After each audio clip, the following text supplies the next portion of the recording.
In the spring of 1879, the posse arrived in Coldwater Creek, Colorado. They were a motley assortment. Gabriel Pryor, real name Edmund Fletcher, the silver-tongued con man to whom nothing was sacred save the woman he loved. That would be Rosaline Byrne, Irish immigrant, high-class escort, knife fighter, and secretly a huckster, plying arcane arts. James Bogue, the cautious and steely gunslinger who had long ago vowed to take down the shadowy baron who had razed to the ground a town that Bogue was supposed to have protected. And Tortlaw, a Native American shaman who had a deep love for the natural world, but a curious way of abandoning her friends when they were in need. They came to Coldwater Creek because Gabriel had, under false pretenses, answered a call for a new town preacher. Seems their last one had up and left town one night. Not altogether uncommon.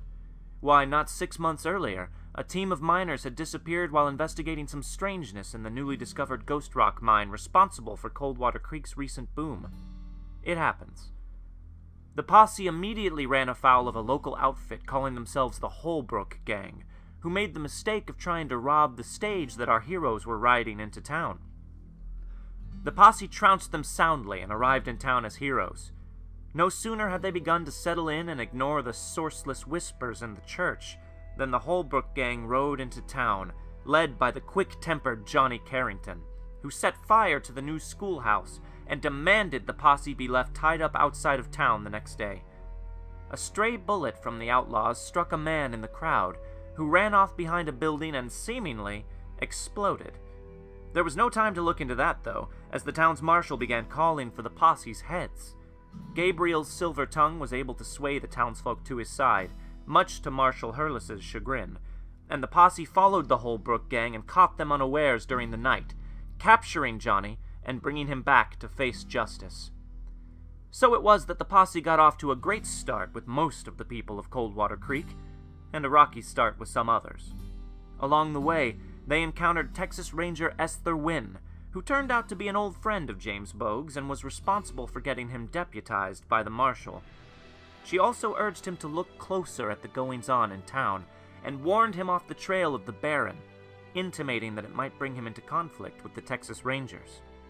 The group attempted to settle in, but were beset with strangeness everywhere they turned. Spooky visions in the church, a rogue automaton created by a mad scientist and his assistant, who immediately got on Gabe's bad side, and vice versa.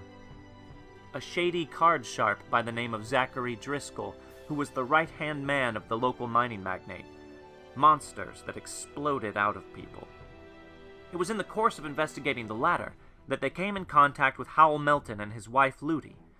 Ludi had actually seen something explode out of that unfortunate man from the night the Holbrook Gang demanded blood, and Howell journeyed with the posse for a short time to help them get to the bottom of things, though he thought it all hogwash, to be honest.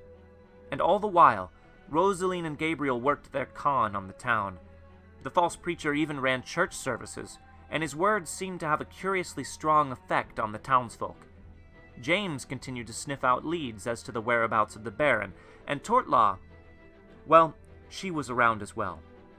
And just when it seemed things had quieted a bit, Johnny Carrington was explosively freed from jail, and the Texas Ranger was grievously wounded during her pursuit of the criminals. She was only able to warn the posse that Colt Holbrook was coming before she lost consciousness.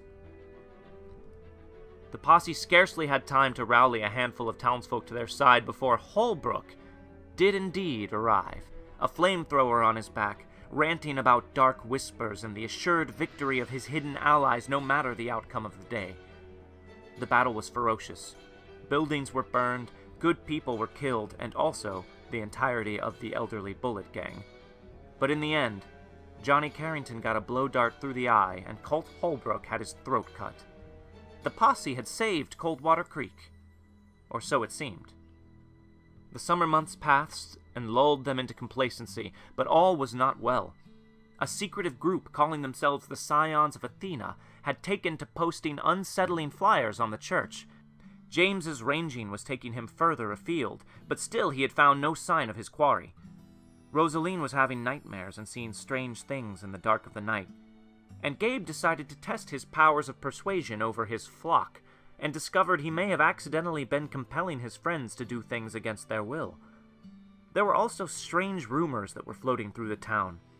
A drunk claimed to have seen Colt Holbrook in the woods one night, and there was talk of a new railhead to be built in Coldwater Creek that brought agents of both the Black River and Union Blue rail lines to town. James had left searching for answers, and the posse got mixed up in the rail lines conflict, ending up on the bad side of both railways and nearly losing their lives to boot. During this time, Gabriel was asked to perform burial rites on a family that had been horribly murdered, and he began to question his actions in Coldwater Creek. At the urging of a kind and well-dressed gentleman named Gerald Richards, who seemed aware of Gabriel's hold over the church congregation, Gabriel decided to urge the townsfolk to help one another and see if he could bring a little good into the world. Meanwhile, James had run afoul of what seemed to be two separate groups of bandits prowling around the outskirts of Coldwater Creek, and was bested by a shadowy figure who seemed to know him, mocking him as he sent James riding back to town. Rosaline had been finding mysterious pages from a menacing children's story about a dark entity called Jack-o'-nines, and the children of Coldwater Creek were acting strangely as well. With mining magnate Carlton Harris returning to town, things seemed to be reaching a boiling point, and Gabriel's sermon tipped it over the edge. Seems the good people took his words a bit too literally, and took it upon themselves to help their neighbors, whether the help was wanted or not. Things took a turn for the violent, and Tortlaw vanished in the chaos of that strange night before the posse was able to save the town from themselves. Not long after, the posse again ran across Howell Melton, who was much the worse for wear, having run himself ragged searching for Ludi. Seems she had started having some kind of visions after witnessing that man explode, and an unknown group had abducted her and left Howell for dead after burning down his home. Since the posse were the most capable group around, Howell decided to throw his lot in with them for the time being. Gerald Richards reappeared and tried to help get to the bottom of what had gone so wrong with the false preacher's sermon, but he was rebuffed by a furious Gabriel and the suspicious posse members. And then there was that embarrassing incident wherein the group was almost eviscerated by undead squirrels. Best not to dwell on that. Their luck continued to sour, though, as they were led into an ambush. It seems neither Colt Holbrook nor Johnny Carrington were as dead as had been thought, but they were changed somehow, bearing the grisly wounds of their deaths upon their pallid bodies, and they were possessed of new strengths and abilities. They had also captured Tortlaw and aimed to end her life as well as the rest of the posse's. They might have done it, too, were it not for the timely intervention of two native shamans from Tortlaw's past, who rescued the posse and healed their injuries. The respite was short-lived, however, as the shamans revealed that the world was not as it seemed. They were in the midst of something called the Reckoning.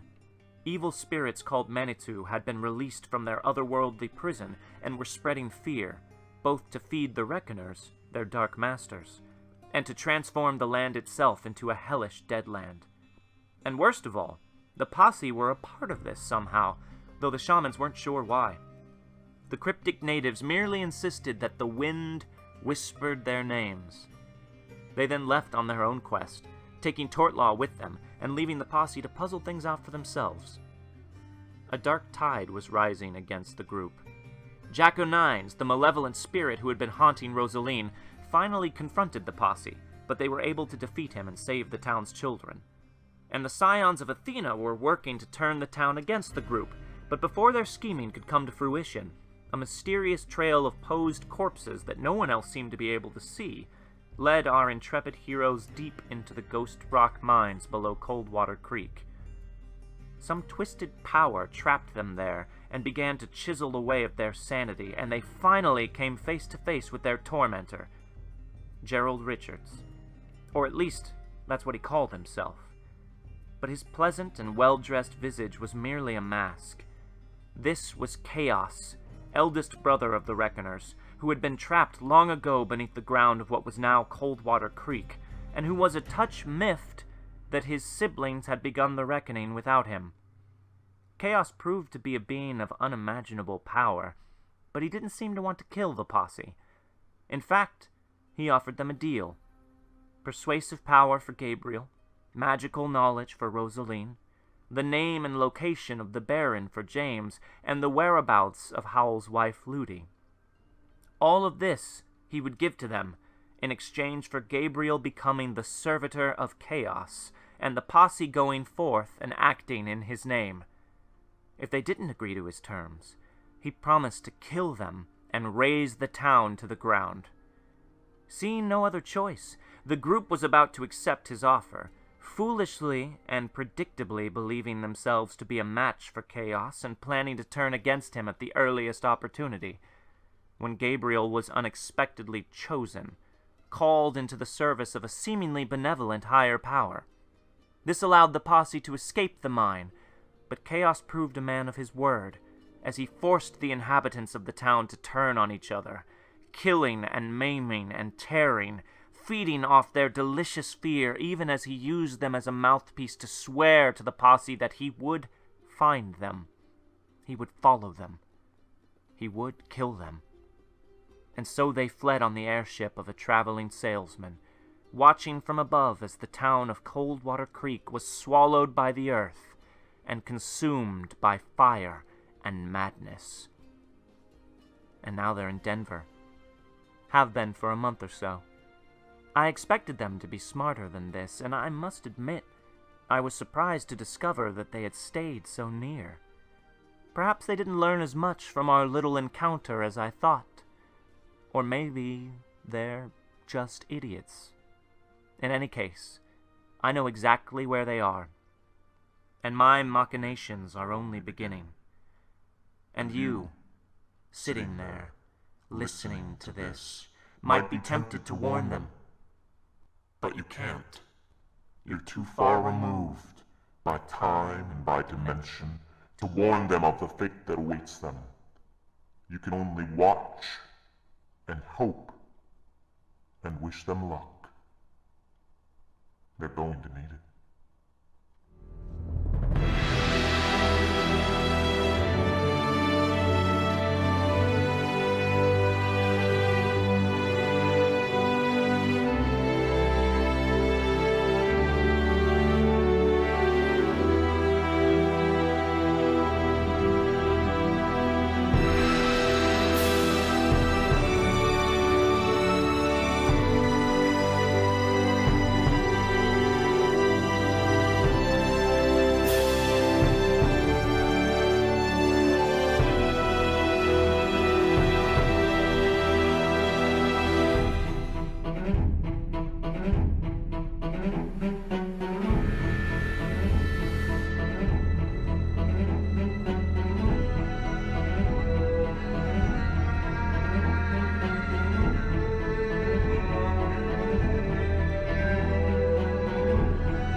everybody. Wow, we got to kind of watch the new intro from over here, and it looks so cool. Thank you, Gaurav. We're pretty excited about We're that. Gaurav, so excited about Yes. this. To do it. It was a lot of fun. We all did it. We did. But you You did it edited a it. lot. Welcome, everyone. Welcome to Wildcards. This is our Deadlands Reloaded journey through the dark and supernatural Weird West using the Savage Worlds rule system. And you are here on Friday night to join in this with us. This is the season premiere. Thank you, BSP Thank Care, you, for your BSP resub. Care. Yeah. You've been waiting. You did it. Of season 14, 3. man. Right? So this is the beginning of our 3rd season. Thank you guys for joining us. Hopefully you were able to get in a little bit earlier and watch the recap that we put together of the previous 2 seasons. But welcome to the table. So let's okay. So we had a few resubs that came in right before, but I'll get to that in a second. First, let's meet our table. So my name is Jordan Caves-callarman. I am your marshal. That's why I have my secret screen and my badge. But let's meet other Jordan. So, character name, your name, and also, Okay. I, again, Starting this again. forgot to think of a question ahead of time. Hey. So, who is your character's nemesis? That is the question you're answering. So, your name, I character am name? Gabriel Pryor. That is my character name. Thank you for the resub, guys. Yeah. I'm so glad that everyone's like so excited tonight. I'm really as we excited. are, Yeah. My character is Gabriel Pryor. He is a con man who used to pretend to be a preacher, and now still, and then was like chosen by God, and is now like a yeah. So now he's a scoundrel who might have miracle powers. Who knows? I'm Jordan Pridgeon. That's who I am, actually. And my character's a nemesis. God, I guess at this point it would probably be like Carrington or someone. But also Probably that not girl who Carrington, liked maybe me. Holbrook. I was going to say Holbrook, Yeah. probably. I couldn't remember his name, and I was embarrassed to admit it. That's okay. And it all just happened. Or what, Sadie, was that her name?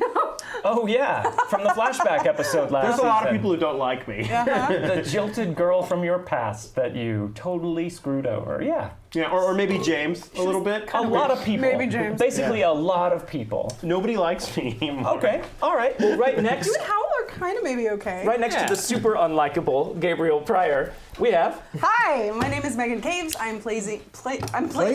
Plazing. First place. And Plays it. We're doing it live. 420 plays it.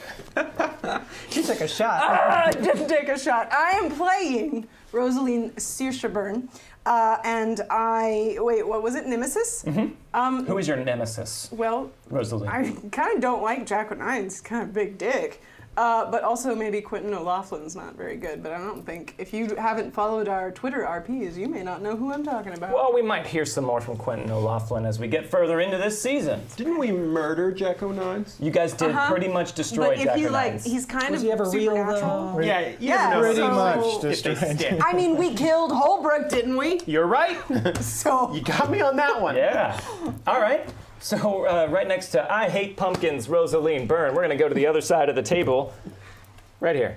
Hi, I'm Gaurav, and tonight I'll be playing Howell Melton, who is the consummate gentleman. Oh, well, it's the beginning of the season. Oh, we're starting over. Okay, let's start over. Just one consummate. They'll be 12 by the And end. his nemesis is a man named Sling Arm Randy. This was one of the people that he had a fight with in Denver. He's kind of like a prize fighter at this point, like a boxer. And this is the only person so far who's beaten him. And he was kind of cheating. And he doesn't really hold grudges, but at this point right now, he doesn't really know who his real enemy is because he doesn't know who's holding Ludi. So, Vampire 54, thank you for the Thank you. donation. Thank you for the $20. Thank you very much. Tip, right? Do we call it tip now? oh yes, Thank you for the tip. thank you for the tip. And Sling, thank you for correcting me. I wanted to undermine you on Extra screen. fiction. Wait, what? What? Sling Arm Randy is his name. Sling arm Randy. He Sling beat me arm Randy. by cheating. He sounds dangerous. Okay. And then finally, let's wrap it up over here in this far corner. Weighing in at a svelte 125 pounds. Wow, that's super spelled. He needs to eat something. Give him a sandwich. It's When I was 12. Hey, guys. Zook here. I'm playing James Bogue, the gunslinger. And my nemesis is the Baron. Always has been, perhaps always will be. That's a gimme. Yeah, that's. I mean, this question was built for me. Would you say you have any sub nemeses? Yeah, probably Johnny Carrington and Colt Holbrook. Oh, okay. Probably, yeah. And then Not sub the after Baron's that? lieutenants. Sub after that, Yeah, like your tertiary nemesis. tertiary nemesis would be the lieutenants of the Baron. Okay. What's fourth? Could you make one us more a flow chart? Fourthiary. One more level. Keep going. Fourthiary would be the Pinkertons. Fifthiary. Fiftiary. Fiftiary. We left Listen, words behind a long Bogue time has ago. a long list of people he doesn't like. But Let's we're not all forget- cool with chaos. We're Yeah. cool. Everyone is cool. No one Everyone's mentioned like, that dude at all. who Yeah. even is that? The fifth horseman of the apocalypse, Chaos, who tried to kill all of us and tried to make me his henchman. DJ Ray, Doesn't give me like a us, tip. DJ. Hey, thank you. We should go thank all the. Didn't we skip over? I'm going had to. a few. Yeah, we have to. Yeah, I was going to get to. Are you Okay. done listing all of the people that you don't like? No, but I'll stop now. Okay, so you're sort of the opposite of Gabriel Pryor. James Bogue has a bunch of people he doesn't like, while Gabriel Pryor has a bunch of people who don't like He him. never mentioned you, so That's you true. got that. I didn't get to that. Was you sixtiary? Yeah. You're further down the Okay. list. Yeah. Or like So- octiary. That's who we're working with, guys. This is our table. These are our players. Let us watch them play. And welcome to Saving Throw. We are an independent channel. We operate basically to serve and by the grace of viewers like you. So we do not have big corporate backers. We do not have a movie studio backing us. We are operating independently, which means that if you like what you're seeing, if you're having a good time, if you want to support us, feel free to tip. And when you do, as a fun added benefit, your tips go towards unlocking additional things that can happen in the game. So you can find those things. If you hit !tips in chat, you can get to the link to tip. And if you hit !unlocks, exclamark? Exclamation. That's a new portmanteau I'm working with. Blazing! Exclamation. Exclamark unlocks. You can see what all of the unlocks are tonight. And also, we have some resubs that I'm going to go ahead and knock out real quick here. So Double Up Omega subbed before the show. Thank you very much, Double Up Omega. And they gave their piece of cursed Spanish gold to Gabriel Pryor. Yeah. Vampire 54, thank you for the resub, gave your piece of cursed Spanish gold to Hal Melton. Thank you very much. Thank you, Gunslinger Andy, for the tip. And then we have some other. So, BSB Care gives his reroll to Howlin' Melton. Thank you so much. Thank you, BSB Care. And Kortra gives their reroll to Garage. Wow! Really? Wow, tonight. And Thank you, Kortra. Gojira gives their reroll to Megan. Let's go Thank you. Thank you, Gojira. Yeah, thank you guys so much. And thank you guys for your tips. We've also unlocked the first reward tier, so thank you. You can also tip for a toast. So if you want, we have 5 free toasts that can be unlocked using 500 gold, which is the free currency you get just by hanging out in our chat. There are questions in chat. May I explain how to do that? Yes, please do. So, if you want... Oh, thanks so much, Bandana Girl. Wait, nope. Bandana Girl gives a reroll to the table. Oh, thank you. Very kind. Whoa, thank you, James. Thanks so much. Whoa, James. Thank you very much. And by the way, thank you, Mod. So if you guys are just joining us, we have no one behind the scenes tonight. We do not. So Jordan and I are both tag teaming, working things here at the table. So hopefully it will be seamless and you won't see anything. But the mods are working overtime helping us with stuff. So thank you so much, mods, for doing that. So thank if you. you are subbing, please whisper to BSB Care or just mention it in chat and BSB Care will send that to me. Anyway, if you want to use your gold to redeem a toast, so when you are watching, in the lower right-hand corner of the screen, where I am actually, you should see a little saving throw logo if you hover your mouse over that. If you click that, it will pop up and it will say redeem currency or redeem points or something like that. Click that and you'll see the option to redeem it for a toast. So that is how you redeem using your gold. All right. And you can explain the rest.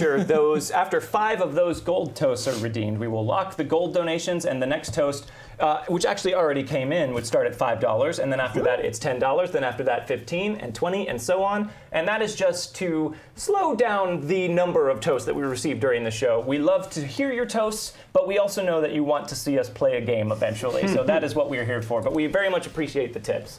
Let's do 3 hours of nothing but toasts. Bandana Girl. Thank you so very much much. for the donation. Oh, thank you. Oh, thank you. I'm going to enter that in while I talk about other things. So since this is the beginning of the new season, there's a tiny bit of bookkeeping to get to. Thank you, Megan. I'm sorry. All right, so let's... That was just that was a late Bandana sound. Girl again. Speaking of Bandana Girl, you guys, in the very first season, you weren't here for this, but you got, mostly Eric, thank you for the reset. Thank you, Eric. Eric gives their reroll to the one and only Jordan Caves-callarman. Damn it! I can't get these. You can't do No, a so I'm going to put it to the table. No, because they all go to me eventually. You can't, he you can't gets give it to me at every first. So reroll. I will give this to the table. Eric's Thank you never- very much, Wow, Eric. Eric has never watched our show. Yeah. I guess we know.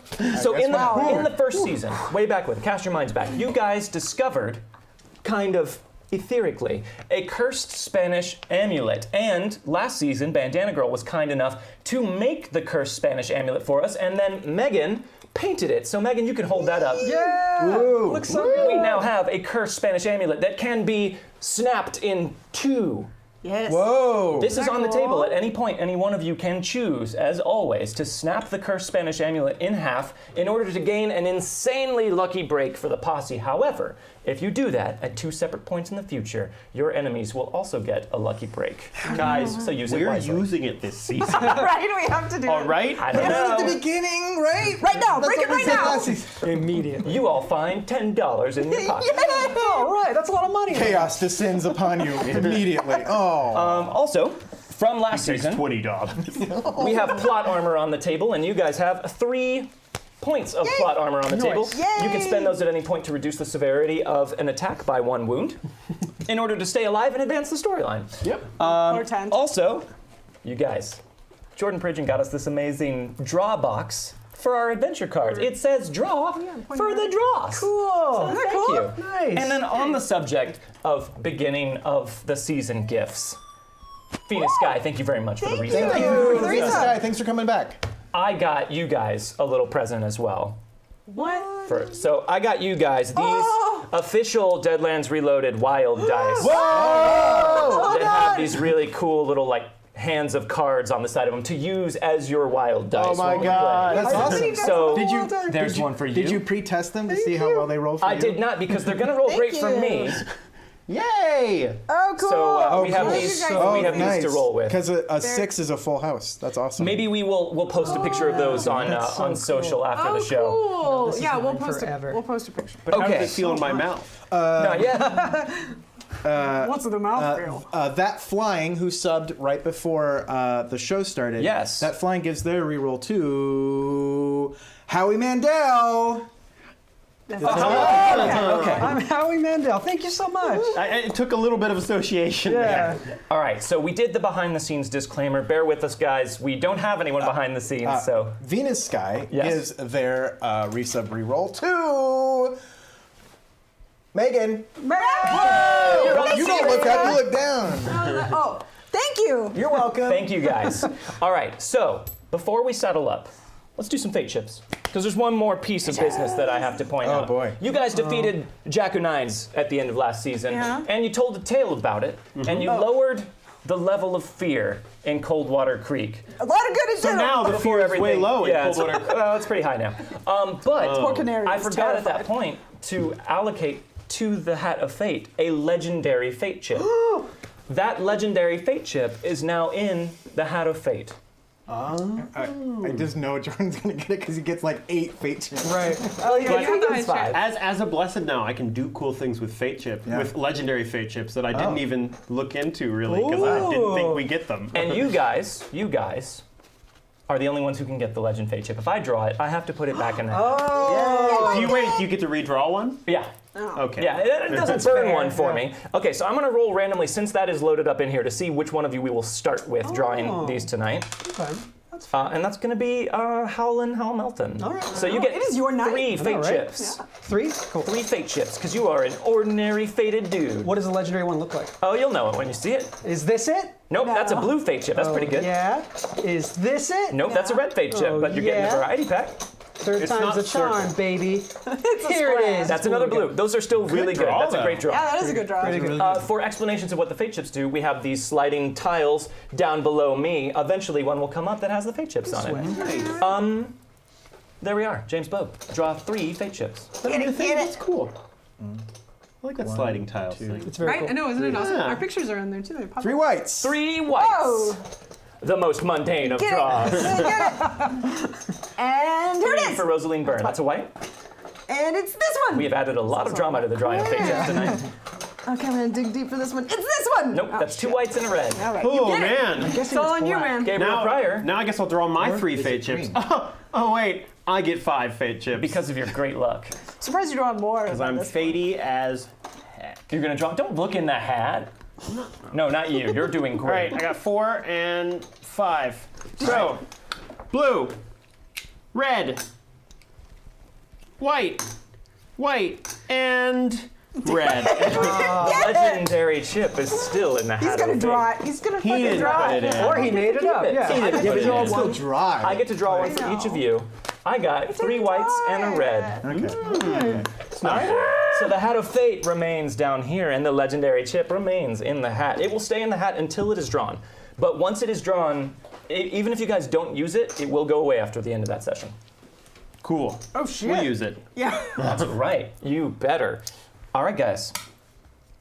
I think we have everything out of the way. Let's saddle up. New hats. Or a new hat for me. And let's get started with some toast. What do you guys say? Yeah. I say comb your hair a little bit. Yeah. you have like this perfect like comb of hair. He's that's going emo down. gay. It's my style. Everything's Wait. sad now. Okay. Okay, hold on. What? What? So what What? happened with the toasts? 1 second. Okay, let's get started with some toast. Everyone raise your glass. Or bottle. Our Oh my first gosh, I'll make toast funny noises. comes from Well, we can't toast this Gunslinger far. Andy. How is this gonna work? We'll Yeah, toast just together. toast each other. Toast right in here, and we'll toast right in the Marshall's camera. We'll try. Okay. So this was from Gunslinger I swear to Andy. God, you Okay. spill on this velvet. Nobody spill on the new table. We're not gonna spell. That gun is loaded, you know. A toast. Cards for initiative. Jokers are wild. Here we are, back in the saddle again. A toast. Cards for initiative. Jokers are wild. Here we are, back in the saddle again. Set 'em up. Hup, hup. Knock 'em down. But don't you dare put 'em down. I won't. Don't put it down. I won't. Don't put Okay. it down. I won't. I'll never put you I down. won't put it down. It's a Coke. We're in love now. Where's your other one? 2 Cokes Bob. This is a toast from DJ Regular. Welcome back, Wildcards. Welcome back, Wildcards. Set 'em up and knock 'em down. To save time on these toasts, let's just raise it up in the air because there's a lot of these, you guys. There's a lot. Whoa. From James V. 1971. To a new season and many fun adventures. Boo chaos. Yeah. To a new season and many fun adventures. Boo chaos. Set 'em up, knock 'em down. Oh, we're not. We did it. There's no time, you guys. We can't do that? All right, okay, fine. Because we have another toast from Toast, Bandana toast. Girl. Bandana Girl. Toast to soup and an amulet. Toast to soup and an amulet. Set them up and knock them down. But wait, there's more. What? So much more. Yeah, I don't think it's. I don't think. Did it's you closed lock yet. the gold toast? I didn't know that they were happening yet. Let's lock that. Here we go, but we're gonna do all of these. From Vampire 54. To all the mods helping out tonight. To all the mods helping out tonight. Set them up, knock them down. Gold toasts are now locked, guys. Thank you very much. From Courtra. You either die a villain or you live long enough to see yourself reborn as a saintly swindler. You either die a villain or you live long enough to see yourself reborn as a saintly swindler. Set them up Swindler. and knock them down. That's what I said. Swindler. I like that. That's good. This is another one from DJ Regular. Ooh. Though the beginning of your path was dark, may your feet eventually find the light. Though the beginning of your path was dark, may your feet eventually find the light. Set them up and knock them down. From Siamath Pirnkoth. That's it. Nailed it. To the intro. Yes! To the intro. I'll drink to that. Grav. Set those up, knock them down. From Shimmickson. Breakfast soup, the perfect Chekhov's gun. Breakfast soup, the perfect Chekhov's gun. Set them up, knock them down. If it's there, someone's getting indigestion. Holy crap, J. Matthews 85. Thank you very much for the donation. Wow. Thank you so much. Wow. Whoa! Thank you very much. All right, one more from kindly. Blind Seer. Blind Seer. My hair almost flew off. To Ambrose Bierce. To Ambrose Bierce. Set them up and knock them down. Okay. All right, and yeah, let's go. J. Matthews 85. This is not a toast, but he said, "Let's hope your dice like you as much as mine like you." Oh! I'm guessing Is that. that- you rolled a did you D100? roll a D100? Oh my Matthews. Oh, thank you very much. That's awesome. That's awesome. I love it. Man. It's a gambling man. I like your style, That's like J. your Matthews. dice. It is. It is a bit like my dice. Thank you very much for that. Okay, so before we get into the game proper, we've got a few unlocks to go over here real quick. Holy cow. So Okay. hold on, guys. Let me catch up on this very quickly. So I will say first, you guys are gonna like this one. Oh, there's so many toasts. I have so many burps. I know, right? Welcome Back Wildcards has been unlocked. Everybody gets an additional fate chip. Somebody get it. We'll go in the same order. Okay. Do Get it. Let's do this. There's not that many in here, guys. Thank you guys for unlocking that. BSB care.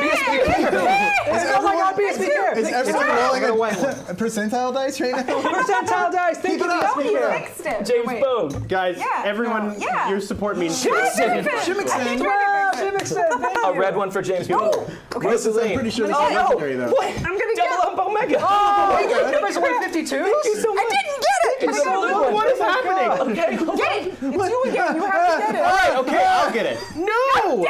Nobody got it, but guys, don't worry. I get an extra fate chip too because it said everyone. We might see it. We knew it. Oh! Do that again, you jerk! No! It's haunting us now. I got a white one. Thank you.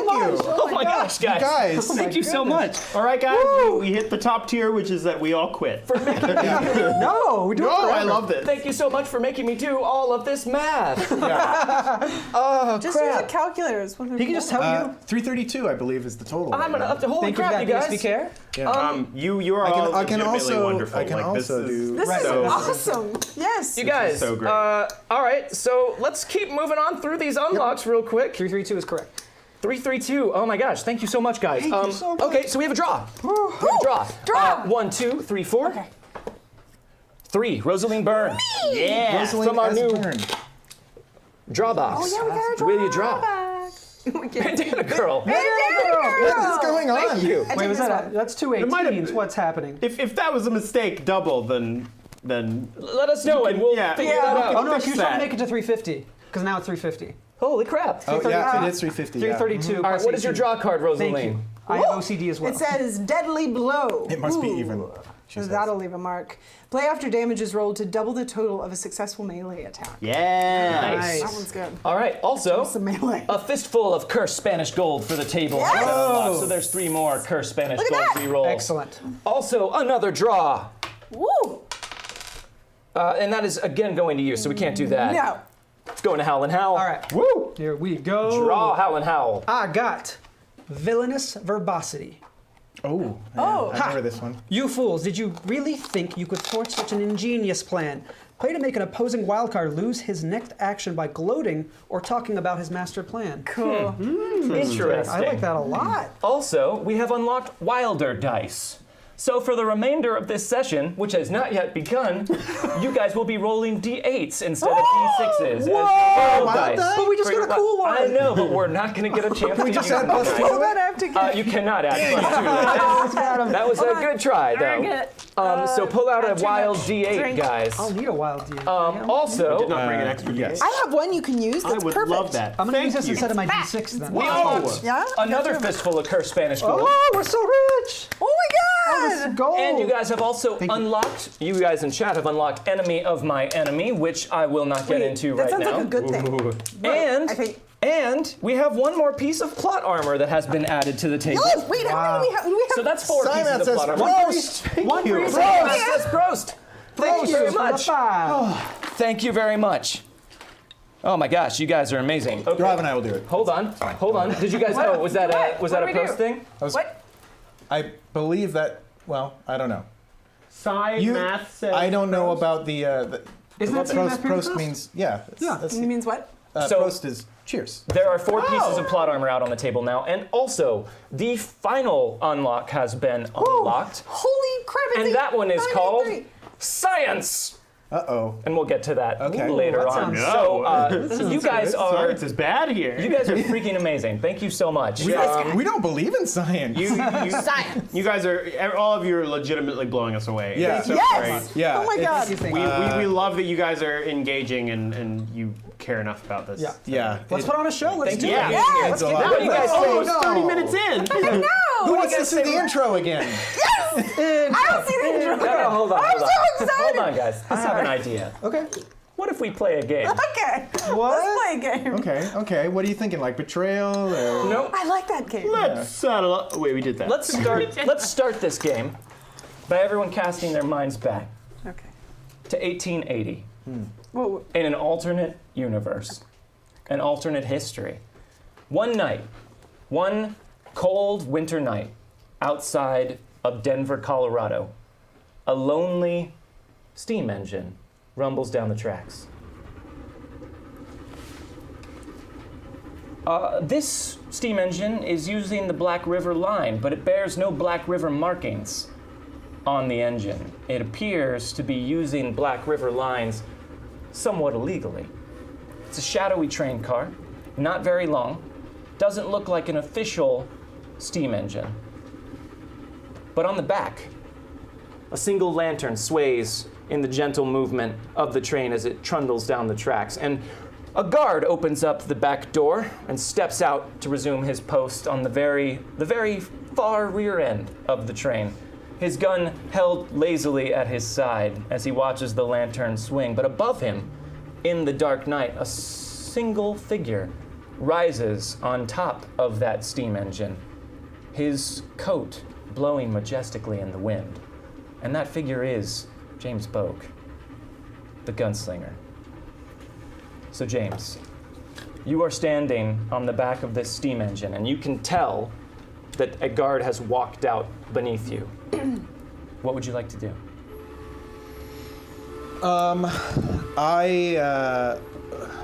So am I on a car or a caboose or an engine or the engine? You are on the, this would be the caboose. It is not an official caboose, Sure. but this is the rear This car is the of the last train. car. Yes. Okay.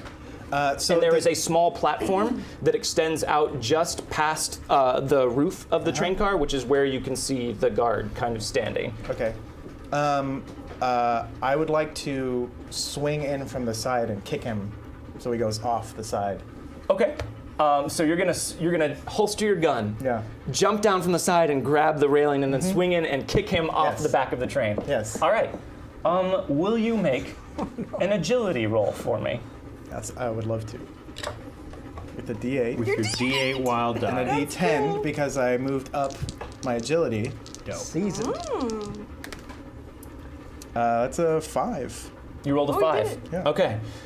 So I'm gonna say you definitely have the drop on this guy. He's not expecting someone to swing down and kick him off the back of the train. So I'm gonna add +4 to that. Okay. So that's a Great. 9. And I'm gonna Great. give him a chance to react to this. Okay.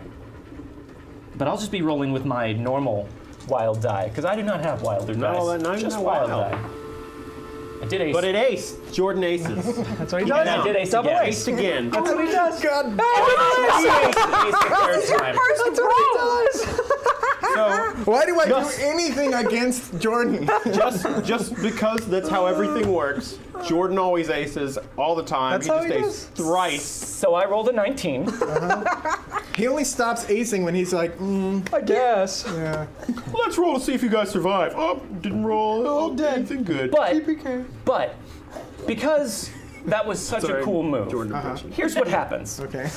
So you jump down, nimbly grab the railing, and swing out to kick him. And just in time, he sees like the shadow of your movement happening and turns to the side, sees your feet coming, and sidesteps. And you land on the platform, a little off balance because you were expecting to hit him. He turns. You are now standing between him and the door. Because he was still so caught off guard, I'm going to give you one more chance to do one action before he has time to group himself up. I want to shoot him, but I don't want to alert people that I'm here. But it is the back of the train, and there might be a lot of noise. At this point, since he now knows you're here, if you wanted to just try and still push him off the back of the train, you can do that. It's going to be an opposed strength roll. Could be an opposed gun to the face roll. Yeah, Right. that sounds more like your style. Yeah. All right. No, I'm going to draw on him. Okay. And shoot. Okay. So you're going to draw and shoot. I'm going to draw. Okay. So Yeah. you're going to draw. Yes. Okay. Now you are a quick draw. Yes. So before he even has time to realize what's going on, he's still very. You have your gun in your hand and trained on him. What do you say? I just put my finger up to my lips, and cock the gun back. So, and then I just motion him to move over to the edge, and then motion him to sit down. So he kind of just puts his gun back in his holster and raises his hands up, and very slowly moves. You want him moving over to the edge, like by the side where the rail is? Yeah. Okay, so he moves over there and sits on the ground.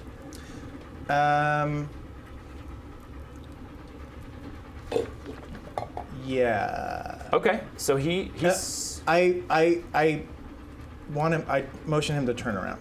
okay. All right, so he turns around and faces the edge, watching the track just race by him, and he says, "Mister, I don't know who you are, but you must not know whose train you're on." And then I hit him in the back of the head with the butt of my gun. Okay, I'm not going to make you roll for that because that's super dope. You hit him in the back of the head with your gun, and he just crumples and falls off the edge of the track. It's probably going around 25 miles an hour now, which is not super fast by today's standards, but it's blazing fast. They thought you would die at 33 miles per hour back he's then. probably not okay because he crumpled unconscious off the side of a train. But James Bogue He'd has be more very important loose, though. things to worry about. Yeah, he's so loose. So he's gone. Leaving you alone on the back of this train with the swinging lantern and a door leading into this train car. There is a small window in that door as well. So I will take my hat off and just sort of peer into the window and try and look. If I have to, I'll duck around to see like the other side and stuff like that. But I want to try and get a lay of Okay.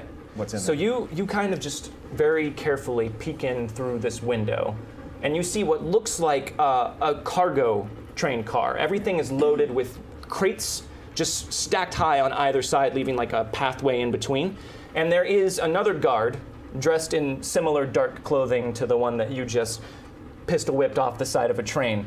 And he is talking at the far side of a car through the door to the next car with one more guard. You cannot hear what they are saying at this point, but the guard who is furthest away seems to be telling the one that's in the cargo car, "It's okay. No, it's fine. Just stay here. And he closes the door, leaving a single guard here in the cargo car. Who just sort of turns and takes his hat off and shakes his head and sits down on a crate. I'm going to. Does the door open out or in? It actually slides. Oh, it slides. Yeah. Sure. I'm going to get on the other side of the door, and I'm going to like unlatch it basically, and I'm going to pull it towards me like that, but just a little bit, and kind of like rattle it a little bit. Okay, so you're gonna make it kind of seem like it's come loose Yeah. a bit. Okay, I'm not gonna make you roll for that. You can easily do that. It's a strength check. It's a pretty heavy door. First strength and then agility to make sure you can unlatch it and then pull it open. And then you can't, and the rest of the session I'm is gonna spent roll on the back against of you. this train. All right, so you kind of just pull it just a little bit open and sort of help it with the natural rattle of the train to make a little bit of a noise. And you see, are you still trying to keep an eye on what's happening in there? Trying to, yeah. Okay, Yeah. so you can still sort of see just the barest amount of what's happening. You don't have eyes on the guard, but you can see a little bit into the car. So you do that, and right away you hear him call out, "Elvin! Elvin, what are you doing? You're supposed... close the damn door behind you!" Elvin? Damn it! All right, Elvin, I am not going to cover for you anymore. And you hear footsteps heading towards the door. Do I see him? Does he have a gun pulled or anything? You can't see him you're not going to be able to see him until he he's comes right there. right up to the door. Okay. You've got mere seconds. So when he gets to the door, I assume he's going to open it, right? He's either going to open it or close it, Sure. or maybe he'll do neither of those things. When he gets to the door, if he doesn't open it, I'll open it for him, Okay. and I'm going to grab him and throw him. Okay. All right. So you are basically just waiting for him to come into your line of sight, at which point you're going to throw the door open and just grab him and throw him off the back of the train. Yeah. Okay. good So he info. comes striding over and he says, "Elvin, I swear to God," and as soon as he comes into your line of sight, you throw the door open, make an agility roll for me. And again, you get a +4 on this one because they do not know anyone is there. Oh, double A. Nope. Single ace. Single ace. But you rolled 2 8s, just one of them was on a D10. Yes. Oh, right. Yeah. It would have been so an that's a 8 9. plus D8. +4. Not gonna keep that 13. joke. 13. Okay. Now I'm gonna roll an opposed agility. Oh, here we thing go. here. But I'll use a different here. I'll use this one. It matters. These ones ace It's even not more. which dice. Yeah. Okay, so that's an ace. Yeah, of course. Jordan Fucking aces. aced. But I only rolled a 2 after that. Yeah. Still, So, You have for the eight- record, Jordan has not aced. Yeah. You've This aced entire 4 season. times, and it is 840. I've made 2 rolls. I've made 2 rolls. times. That's That's crazy. an average of twice per roll. Elvin, I am gonna, and then he is just grabbed by the jacket. And do you say anything to him before you throw him off the side of the train? Adios. What? I don't speak Spanish. And you just see him just ragdolling out into the plains, and eventually he's just lost to the night. Off in the distance, you hear some coyote howls, and you wish him luck. Oh. But he's probably gonna have a hard time alone in the dark on some random bit of Colorado prairie. Should have taken his shoes. You shoulda. Yeah, that is kind of your thing. That did not. Then he go comes well. back with robotic coyotes at some point. Yeah. So. All right, so you are, as far as you can tell, just kind of peering around the open door. He was the only person in this cargo car, so right. it's just you and the cargo. So I draw my gun again, and I close the door behind me and get a little bit of a look at what this cargo is, real quick. So all of these crates, so again, there's a bunch of them. They're all huge and they're all stacked up on top of each other and kind of just tied against the wall.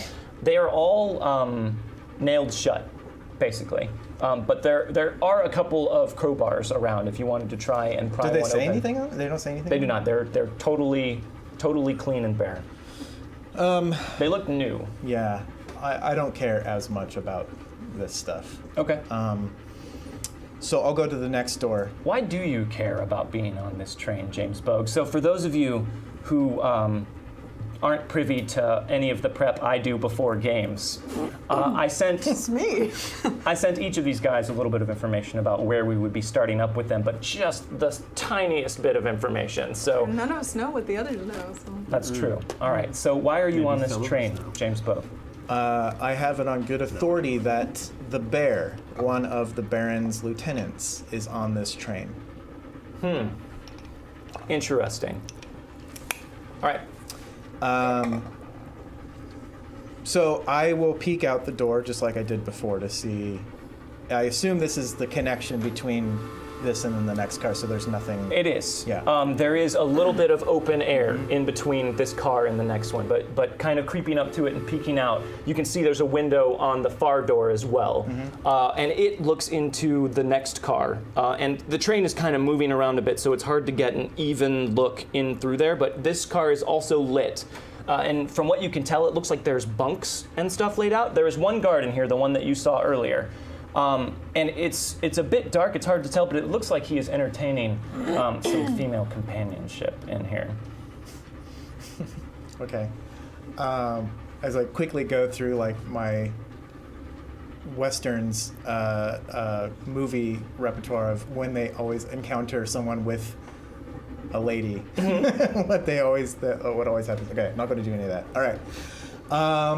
So back to the door. He has his back to the door.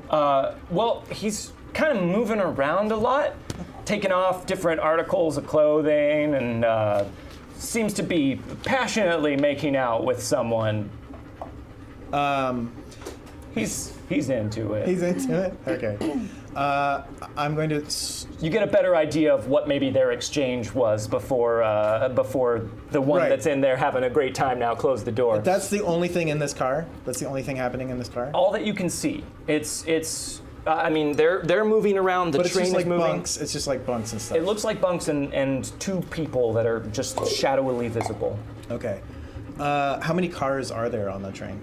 On the train, you counted from so it didn't load up at a station. Right. The train was actually loaded up just outside of town. You're not sure how it got on the tracks or what's going on entirely, but you were able to sneak onto the top of it. You counted about 5 or 6 cars. Okay. But you weren't entirely sure before you had to kind of make a run for the back. Okay. It's not super long. Okay. I'm gonna climb up the ladder up to the top of this car, Okay. and I'm gonna go across the roof of this car. You're gonna go across Basically the roof. bypass it. Okay. All right. So I'm not gonna make you make a climb roll. There's a ladder right there. That's what they're for. So I will, however, make you make a stealth roll. Okay. I don't have stealth, so it's D4. D4 minus 2, because you do not have that skill. So that's a 3. That's a 3.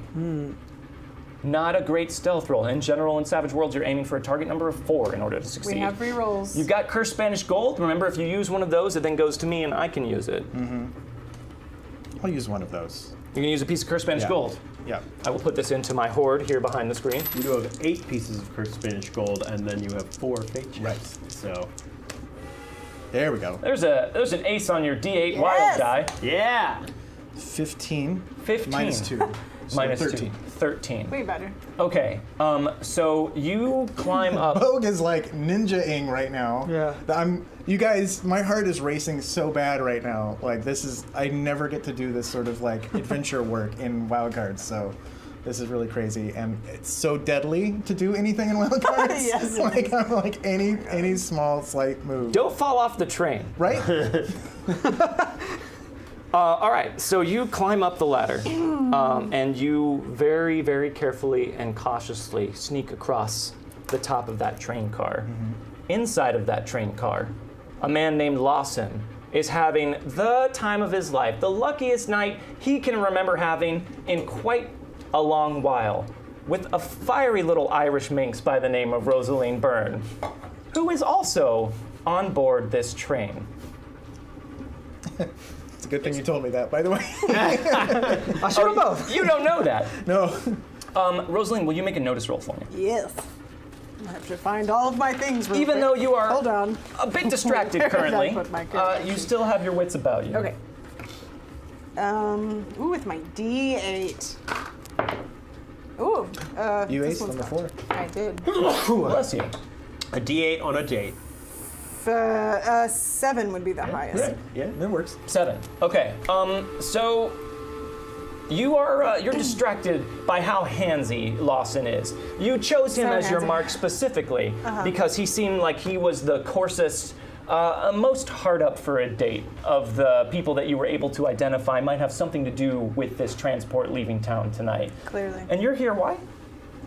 I'm here because I heard that Adrian Meeker might be a part of this transport, and I, knowing that James gets really sad when a lead doesn't pan out, decided to try and do it myself. All right.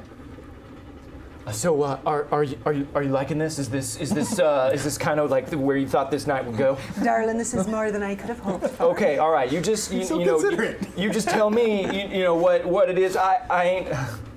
And he kind of stops and he steps back for a second. He says, maybe this is foolish of me to say, but I ain't never done this before, miss. Is this an actual recreation of when you guys first Talking to Gabe. If there's a fella named Gaurav Gulati out there somewhere, I'll tell him to shut his damn mouth. But this is, I talk myself up, miss, but I must admit to being unsullied. You'll actually be my first. Aren't you so sweet? Well, you picked a good one, I must say. I mean, I think so. I would agree. Should I take my boots off, or? You'd probably be more comfortable if you took your boots off. Okay, yes. all right. Well, here, I'll just sit down. You can sit on that bunk there. We should be totally. I talked to my buddies back there. They're gonna be staying out of our hair, and everyone else is busy. So you can go ahead, and I'll be right here. James, what are you doing right now? So, With no situational awareness. right. I know. What is James Bogue up to? James is going to disconnect this car from the rest of the train.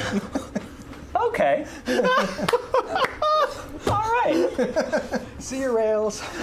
Bye. Yeah. Okay. All right. Fantastic.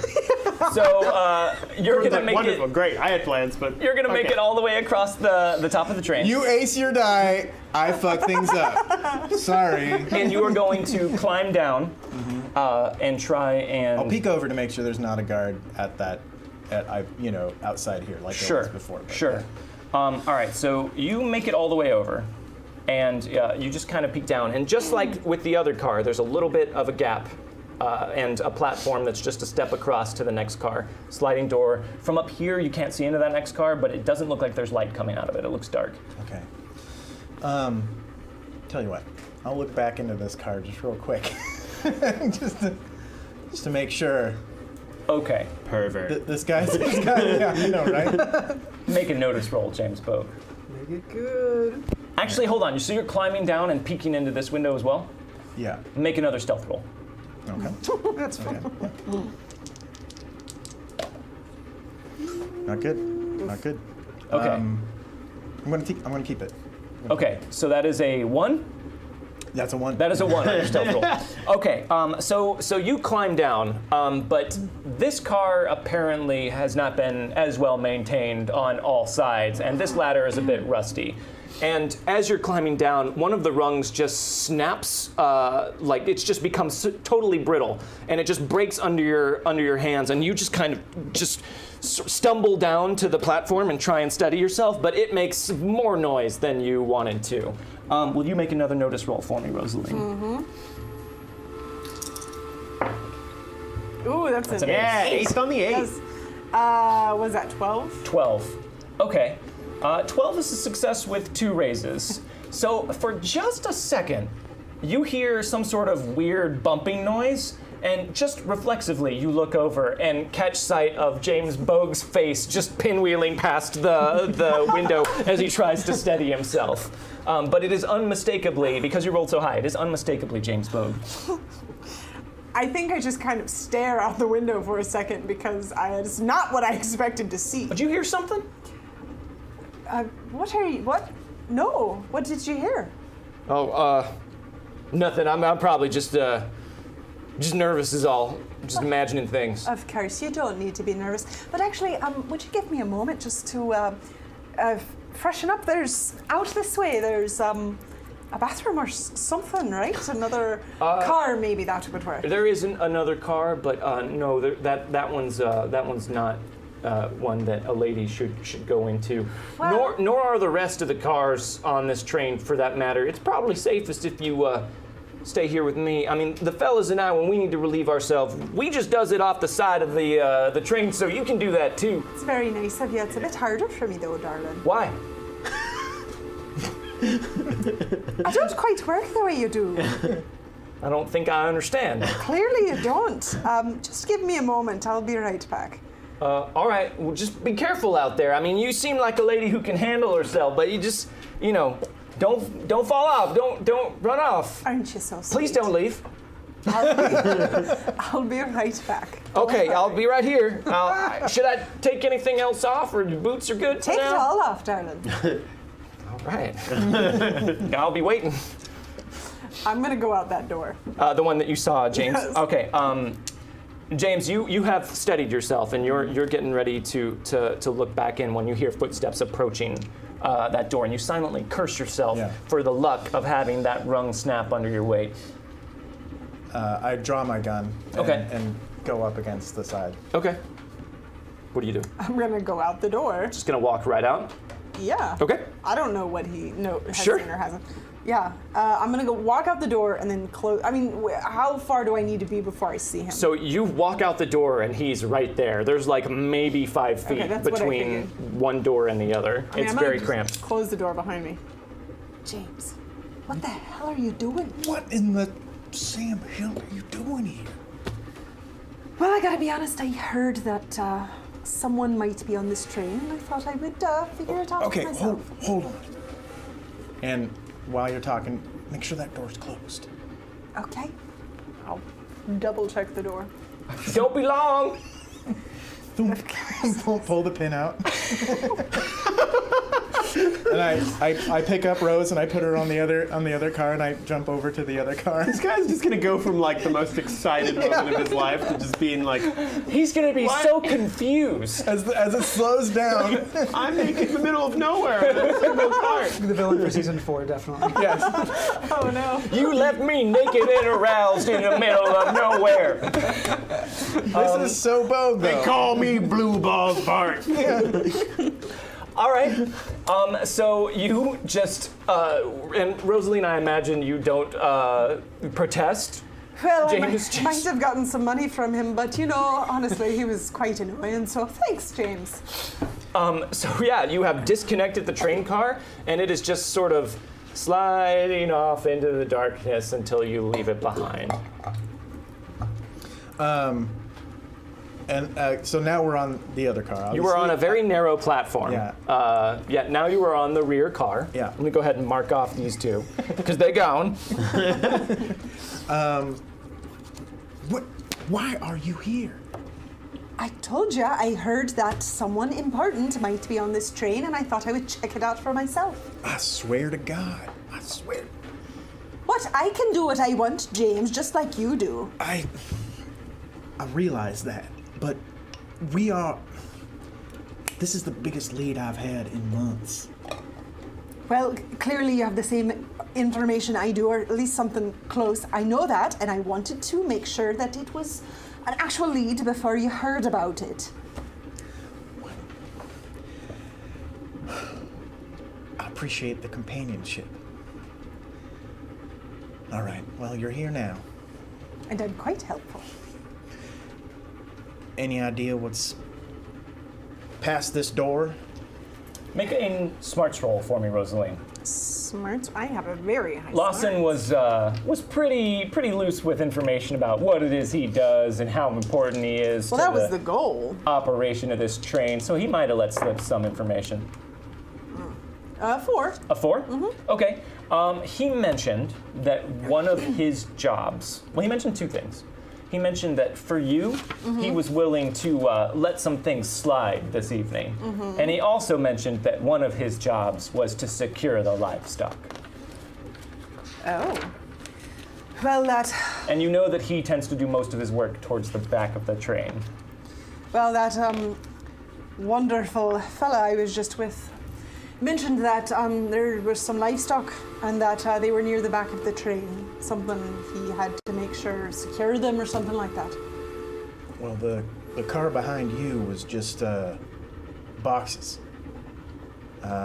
So if this car has livestock in it, Well, and I'll peek into the window again, and it's just completely dark. There aren't any lights in here. Yeah. So there is a little bit of. It's not a full moon night. The moon is out. It's not cloudy, but the only light is starlight and a little bit of moonlight. So there's the tiniest bit of illumination coming from the far window, and from time to time you see a large dark shape obscure that.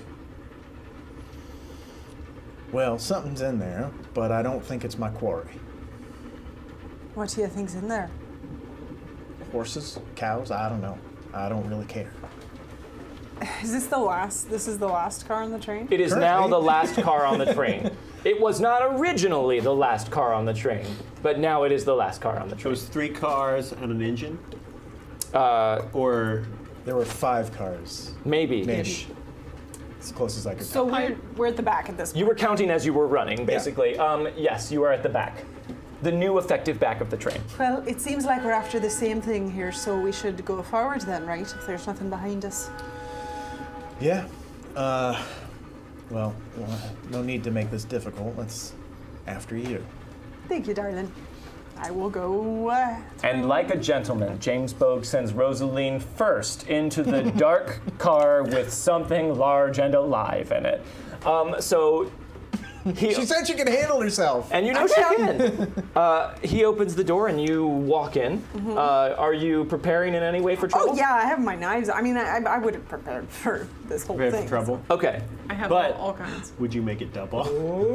Probably. Yeah. There is 2 of them. Are we going to take off again? Yes. So you guys are going into the car? Team Immediately, as soon as you open the door, you are assaulted with a smell of fresh manure.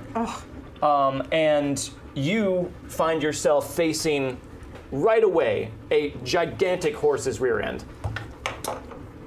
Well, I don't know what I expected, to be entirely honest. But as soon as you walk in and the horse senses, yes, thank you for the unintentional butt pun. As soon as you walk in and the horse senses you're there, it rears up inside of the very small no. car. So as far as you can tell, just taking this all in while a stallion rears up in front of you, there are a few small stalls that line the sides, and there are horses in all of them but one. One of them looks like it has been splintered open, and this horse is kind of trampling around on that bit of it. He rears up and just starts kicking out. Will you make an agility roll for me? Yeah. It's okay. The back of the train will catch her. Oh no. Wait, I need another D8. Man, if we just started the season by Rose getting kicked off a train and dying. Welcome to Wildcards. 6. Okay. Just barely. You duck under, and the horse continues to buck and is like just kind of. You can tell now it's spooked. It feels trapped, and it's trying to just kind of move around and freak out When in I this duck, small can space. I go, James, get back? Can I Yeah, do you that? definitely can do that. All right. So James, as soon as she ducks, you see hooves go sailing right over her head and just a few feet away from where you're standing. And you see a giant, well-muscled black horse just freaking out in the middle of the train car. I think maybe we go above. I agree. Enough with trying to make this easy. Sure. Never is. So you guys are standing back, but the horse is still like, it hasn't turned to see you yet, but it's just sort of bucking as much as it can in the middle of this. There is no ladder that leads up to the top of this car. This car is built a little bit differently. Taking your time and just kind of staying. Do you guys close the door? Yeah. Okay, so you close the door and you're both out on this platform, but you can sort of, like, if you work together, kind of lean out and look around the side. This car looks like it has 2 giant doors that open on the side so they can load the horses in. Sure. But there is no ladder on this end. You do see a ladder on the side of the train, but it's not one you can easily reach. Well, You I'm an you acrobat. Could reach it. Yeah, it could be reached. It just no, won't be easy. But what I'm saying is, trains are not that tall. I'm an acrobat, basically. True. So with James's help, I should be able to get up there. Okay, so you want him to give you a little bit of a boost. What? Okay, so here's. Bogue boost! Describe this scene to me. Describe the scene. I don't know. I have a couple of different thoughts, but I think basically Yeah, if he gave me a boost, I think all I would need to do is just like step into his hands, and if he just kind of helped me up a little bit, I could very easily grab the top and pull myself up. Okay. The next part is getting him up there. There's probably a railing on the side, right, of this like platform. No. There's no rail. There's always rails in between the two. No. It is a loading car instead of. This is sort of like a box car in a way. A little bit. Yeah. So there's not I a see. lot of space. Yeah, I'm But trying to he, think he of- could boost you up there. Yeah, he can boost me up, but I gotta get him up there too. You could boost him up. Kill the horse. Yeah. It's so easy. I did have a thought of trying to walk over and like Oh God. open the doors. Who wants some glue? The side doors? Yeah, to see if the horse would 6 get out. bullets But into the horse. Okay. I don't know that Freak the out horse the 6 will. other horses that are in there. Sorry. James, make a common knowledge roll for me. So that's just your smarts. Just your wild eye. Okay. So our potential options here are somehow get both of you up by boosts and pulls, or figure out a way to open the side Well, of the... I would get on top and do that Right. probably if I did that. 4. 4. While you have not worked extensively with horses, what's your riding skill? Riding is a D6. Okay. You have calmed and helped break a couple of horses I was thinking. before. I didn't know if riding would help me out. with that. So here's the thing. There is no skill specifically in Savage Worlds that helps you calm a horse, but it seems to me that riding would be the closest thing. In Deadlands, we ride horses most of the time. Right. Sometimes mules. I'll go. All right. Well, And at one You- time, an airship. you try and figure out how to go up. Let me see if I can do something about going across. Are you sure? No. And then I'll slowly slide it open. Okay. Are you going to help boost her up first? Do you want to try this, and I'll try and go. Let me ask a question real Yes. quick. What are you wearing? And this is not in a creepy way. Rosaline, you have a couple of different outfits that you tend to default to. Well, I would probably be wearing one of my nicer ones. Okay. But I would have brought a lot of my knives along. I would have brought at least Marion's scarf. Sure, you have those, but you're not wearing your adventuring clothing. You're wearing your fancy do dress. Yes. So you would. Me too. Oh, good. Weird. You probably have a -1 to trying to do your acrobatics, just because this dress is not meant for acrobatics. But It's I meant get for fancy dudes. but I get a +2 Correct. to my agility for acrobat roll. So I basically get a +1. Yep. Okay. So I'm rolling for this, right? You could try and do it by yourself if you want. If I'll happily help you to go over, unless you want to potentially follow me through. Well, what I'm thinking, if I go over, then I might be able to get to the other side and distract the horse if need be. Okay. All right, Yeah. So I'll help. Okay, make a strength roll for me. And this is a cooperative roll, so every success and raise you get is going to add a +1 to her roll. It's one success. One success. Okay, so you get a +1, so you are effectively at a +2. Okay. 8. Okay, so you kind of just take just the barest half step back on the platform, and James, you hunker down as much as you can to provide a boost, and you don't so much run as you do jump up, and you grab her foot and boost her up, and you just pull yourself up on top The of her. patented bow boost. The bow boost! You make it look easy. It is easy. All right, you are up on top of the train car now. Okay. So you're walking across, you're going inside? Yeah. Okay, no need to roll to walk across. And you're not trying to be stealthy. You saw inside of this car, it's all horses. So you walk across. Horses all I'm the gonna way go to the down. other side, and I want to jump down too on the other side in case I need to help. Okay, so you walk across, and as you get eyes on the far car, you can definitely see light coming through the window and the door on this one. Can I see into it? You cannot from up here. Okay. I'm gonna slowly open the door. There's no rope or anything hanging around here, right? No, there is some stuff inside of the stalls But with the horses. Yeah. Lawson maybe didn't do the best job securing the livestock. He seemed Sure. to maybe have done some stuff in a hurry. did he have something? Not anymore. He needed to get naked and be abandoned in the plains He was somewhere. trying to let his horse out. Oh. That was a euphemism. What are you gonna do, James?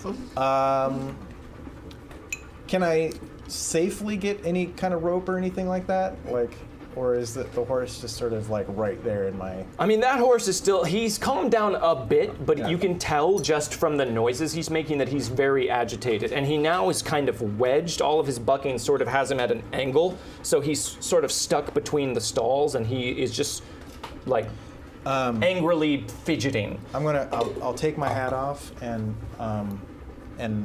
my coat and try and be as non-threatening as I can. Okay. The horse cannot see you right now. Right. I'm moving up slowly. Sure.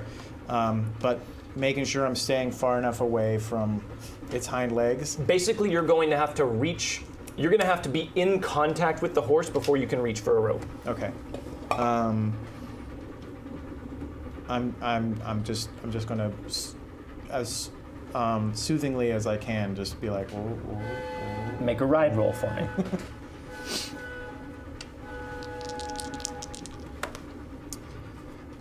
It's a 6. That's a success. All right, so you kind of move up, just sort of clucking, just softly, and just letting the horse know you're there, approaching slowly. When you get up close, you even very gingerly kind of put out a hand to put it on the rear of the horse just to let him know you're there, and you feel his body tense under your hand, and it looks like he's about to start to move, but you... What was that, one more time? Whoa, whoa, whoa, whoa. Yeah, it seems to do the trick. Yeah. And he sort of stills himself. And from where you are now, you can reach out and grab a rope. Okay. The other horses in the stalls are just kind of like just standing there docilely looking at you. Yeah. I'm like, you just stay where you are. All right. How do his ears look? Because you can tell if a horse is going to attack by how his ears are. His ears are like halfway Oh. Halfway where? back. Exactly. Their ears are back. Yeah, ears back is bad on horses, and ears forward is good. Rosaline, what are you doing? Well, like I said, I want to drop down to the other side. But you don't know what's in that other car, so you want to try and do it without putting yourself in front of the window? Yeah. Make a stealth roll for me. Stealth. I have that. 7. Pretty good. All right, so you drop down and manage to keep yourself sort of crouched out of the way of the window. Just very briefly would you be visible, but you don't get a good look at what's in there. You're trying to stay down below the line of sight of it. Although from where you are now, looking up into the window, you can see that this car, just the corner of it that you can see, seems to be more richly appointed. This other car? This looks, it looks like a fine passenger car. Okay, well, I want to look back at the car I just crossed and see if I can tell what's going on in there. You see a horse that's stuck at a diagonal, and it's just its face is just sort of going back, and its ears are like halfway. But you can see just over it what looks like James with his body sort of pressed up against the horse as he reaches out for a rope. Okay. He seems to be okay. I'm not going to do anything because I don't want to upset the horse. You're not So I'm going to just detach gonna- the... Bye! Hey, I was going to do it to you, so. So you grab the rope. Make another riding roll for me. Make it at a +2 because you have this rope right now. Because I assume you're going to try and just lead the horse back into. It's a 6. Okay. Nope, that's my wild. Wait, no, that is. I did roll a 1 on my It's okay. my skill die. That's okay. Okay. So, So what are you 6. trying to do with this rope and this horse? It doesn't have a bridle or anything on it. Right? Nope. Yeah, it's It just. should. All the other horses Right, do, but it sure. doesn't. I want to try and, get it around so that I can somewhat control it in a way. Okay. Yeah.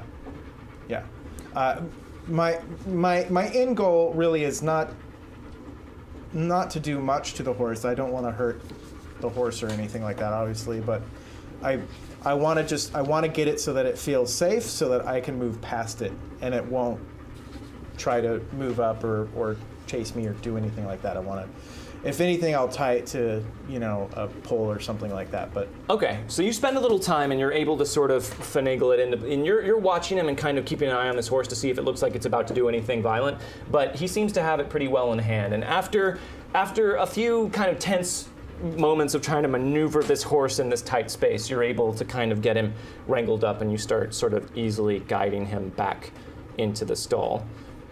Meanwhile, let's catch up with Gabriel Pryor and Hal Melton. Now, gentlemen, what's going on with you two this evening? So, for the past month or so, I've been working my way up in the fight rings of Denver. And the reason I'm doing this is because I found that people, unsavory types of people, have the knowledge that I need about the Sisters of Imminence, which is the group that is holding Ludi. As far as I know, that's what I was told by Chaos, and that's all I have to go off. It's the only lead I've had in months. And I got invited to a special event sort of fight, a very private event. And Gabe, being sort of my manager at this point.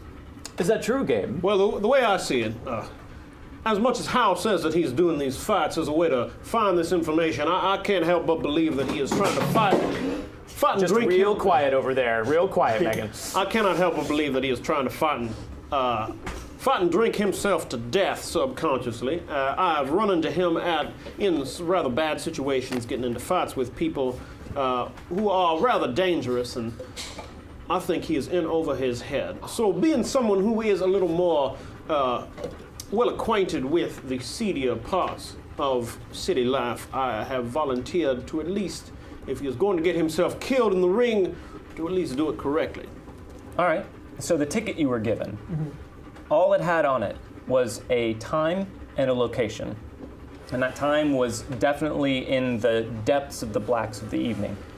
And that location was on the rails not too far outside of Denver. So inside a fairly lushly appointed passenger car, Howell and Gabe are sitting along with a car full of surly, mean-looking cusses that many of which you've run across in your fights.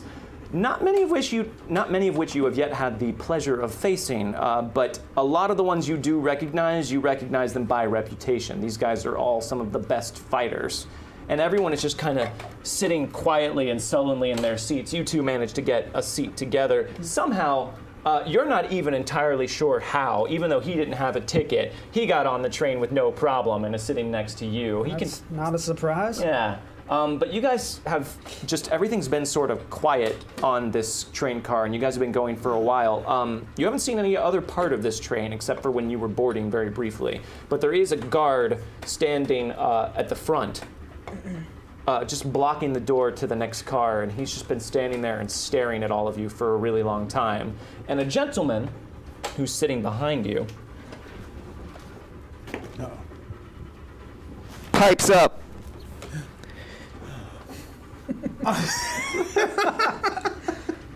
I'm starting to think there ain't gonna be no fight. And what is it that has led you to this belief? Well, we've been sitting on this train car for quite a little while now, and I don't know about you folks, but it sure does make me nervous the way that fella up there is just standing, looking at us. He's got a gun.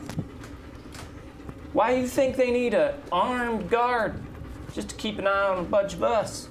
This man you recognize by reputation and from a distance as a man called the Ferret. He's a wily kind of lightweight fighter that you would never be put up against, but you've heard he's pretty quick. So I'm thinking we might have been done roped into something else. Well, I guess there's always waiting and finding out, or we could take something more of a direct route. Oh yeah? I think so. I think I hear what you're saying. I think Gabe gets up out of his chair, and he walks with just a little bit of a limp, but it's not real, but he has a cane that he walks on to make it, to handle it a little bit. Where's he going? What's he doing? Hell if I know. I'm just gonna go up to Gabe walks up to the man who's at the front, just says, "Excuse me, sir." Back in your seat. I'll get back to my seat soon. We're all going to the same place, aren't we? Back in your seat. Well, while I'm up here, I might as well ask, we're all starting to wonder, how much longer are we going to be on this train? Not very much longer. Could I get some, perhaps a little more precise than that? You can get it when we get there. All right? Now, we Well- ain't far. Let me just tell you a little bit, man to man, that I've been reading the tone of this room a little bit, and you have on your hand a large car full of rather powerful and short-fused fighters. And the word on the train does not seem to be very happy about it. And I think if you cannot give us something of a bit more of an assurance that we are going to get where we are going quickly, you might have a bit more of a problem on your hand than one passenger who will not take his seat. Now, I hear what you're saying, but from my point of view, what I have on my hand is this gun. And I don't know that I think that I have much to worry about. Do you? Now, these folks sure do look like pretty capable fighters, but I don't think any of them have grown guns for hands. So I'll probably be okay. Now, I'll ask you one more time. And he kind of just languidly points the gun back down, but sort of traces it over to where it's now pointing down at one of your legs. Get back to your seat. No, I was trying to be very friendly about this here interaction, but I would like to point out that as soon as that gun goes off, you're going to have a lot of very angry people. And I wonder how many of them you can shoot before they are starting to rip your arms off. How are you? What's your demeanor now as you're saying this, Gabriel? I think I kind of pull myself up a little more, like, confidently. Okay. I do not act. I do not act at all intimidated by the gun, even though I actually am a little worried about getting shot. Make an intimidation roll then for me. I'm better at persuasion. I know. But this sounds less like persuade and a bit more like intimidate at this But point. I'm not terrible at intimidation. All right, so that's a 5. 5? Yes. Okay. Well, Ace. Jordan aces. I got an 8. As you do. Is intimidation affected by charisma? I don't remember. We'll say yes. It might not be. But even I if it don't was, remember. I'd still lose. you still lose. He kind of just looks at you and cocks an eyebrow, and he looks back at everyone and just sort of raises the gun up to just kind of scratch behind his ear. And the ferret, who was kind of looking and watching this interestedly, just turns to Howl and says, oh, all right, yeah, put your head down, put your head down. Why? Put your head down. Can't you see the way that fella's looking at us with the gun? He's like, he's scratching his ear, like he's just all nonchalant with it, but he's using the barrel of the gun because he knows that we know. Oh, hell. Gabriel, sit down. You should listen to your friend, Gabriel. Grab a seat. I'll let you know when we're done. Gabe will turn around and head back towards the seat. Okay. Real quick question. As you turn around to head back to your seat, what is your approach here? You've taken care of the horse. What's the next step? So we're both through, Yes. and Gabe's got James has the horse back in its stall, and he's kind of just walked up to join you. Coat back on, I mean, hat back on. good job, James. I want to see I like that in, horse. into Need this another car. horse. I So need a horse. you're looking into the car? Mm-hmm. Okay, so again, it's kind of difficult to see because of the way that everything's moving around and because you're trying not to just make yourself totally viewable.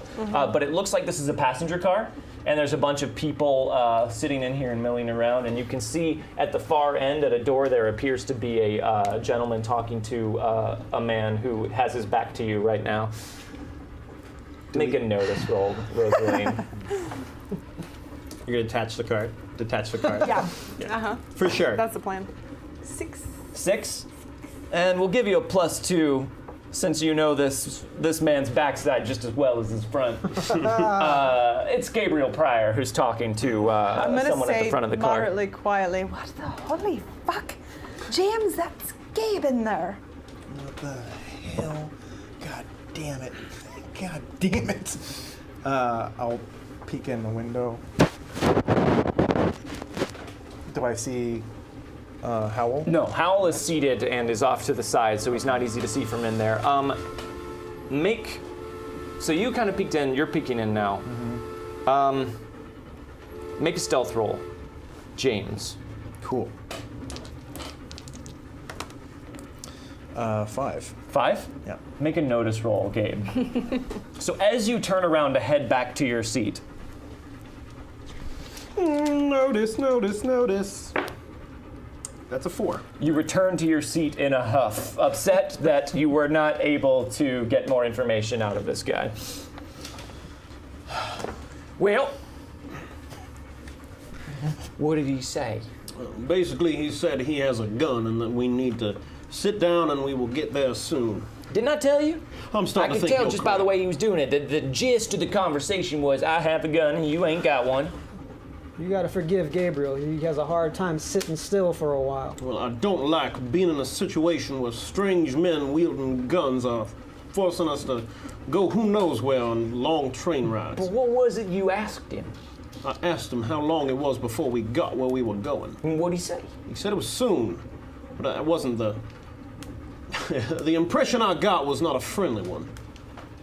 Well, I don't know about you two, but I'm thinking I'll probably make a run for it as soon as this train stops. I think that might be rather wise of you. Now, you could stay and do whatever you want to try and fight for that prize money, but I don't know that I think any kind of fighting's gonna be happening. What do you think's gonna be happening? I don't know, but ain't nothing good. And he kind of sits back in his seat and just sort of starts just muttering darkly to himself. Just like you, Ferret, to run your tail between your legs. Oh. Thought that was done. Would you say Milkman? That's not my name, and you know it. Oh, that's the one I heard people was calling you in the ring, right? It's Howlin' Howl now. No, I heard it's Milkman Milton. Well, that's a stupid name. I agree. Sounds like he's some sort of steel worker's apprentice. And not the kind that's, doing a hard day's work, but the one that's just standing by a vat adjusting the temperature of the fire to melt everything. Milkman. That's what I heard. Well, your name's a rodent. Yeah, but a feisty, sneaky rodent. One that'll wrap itself around your neck and sink its teeth into your cheek. Not some white-collar, melting steel milkman. I feel like you may have confused yourself for a mongoose or something a little more intimidating. I think I know the difference between a goose and a ferret.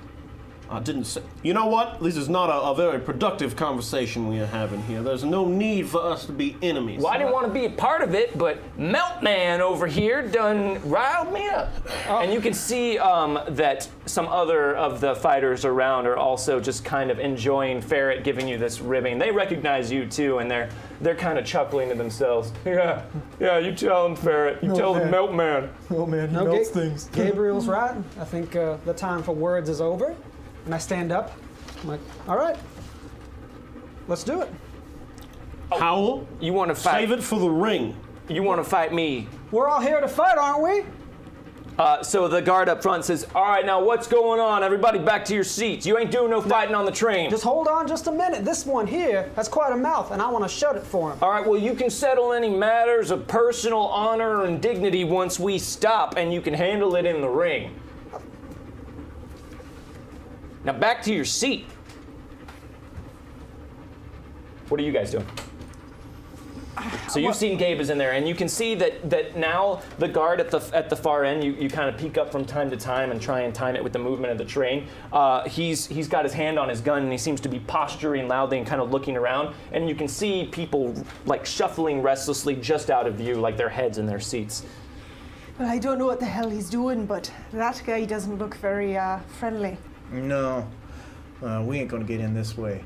No, should we try to go over and go in the other way? Mm-hmm. All right. So what is on this train car? Is there a ladder? There is a anywhere? ladder on this one. Then we will go up the ladder. All right. Who's going first? I'll go first. Will you make a stealth roll for me, please? Stealth. I check the ladder first, real quick. It seems not rusty. It seems pretty good. As ladders go. 4. 4. Okay, that is a success. So you climb up the ladder and get up to the top of the car. James Bogue, Yeah. will you make a stealth roll for me, please? Be happy to. That's a 4. That's a 4 as well? Yeah. Also a success. So you climb up right behind Rosaline until both of you are standing on top of the train car. What's your plan from here? Go to the other end, I suppose. Yeah, on top of the car, there's no. You know how some have the, what do you call it? Not the pergola, but they have like a window on windows on top, like another kind of section almost. Yeah? This one doesn't. Sure, no, it does. Okay. It's got a pergola. What? A pergola. You know, a train window on the roof. Look it up. Knowledge is power. Yeah. Anyway, This one's pergolaed up. The more you know. Pergolas. I was just. Did you want there to be a pergola? I wanted to see if there was like another window like up here, like almost like a sunroof or something like that we could. Well, there's not a sunroof, but it does have a very nice pergola. Cool. Sunroof. So you just see the guard like hit a button and Now, y'all enjoy some nice soothing moonlight. turn down the lights. It's much better that way. What are you wanting to do? I just wanted to look in here and see how, as we cross over it, to see the mood and basically pinpoint where that dude is. Which dude? The guard. The guard. Yeah. He's okay. So you guys are up on top, and Rosaline, I guess you're just kind of going towards the other end of the train car, and you're skirting the pergola. Not so concerned with what's going on down below Pergola Way. Well, I've seen Gabe, so now yeah. I'm a little bit concerned. Sure, but you're gonna skirt it. I'm assuming. Okay. Skirted my skirt. Skirting with her skirt, the pergola, and you're gonna kind of peek over the edge. Make a stealth roll for me.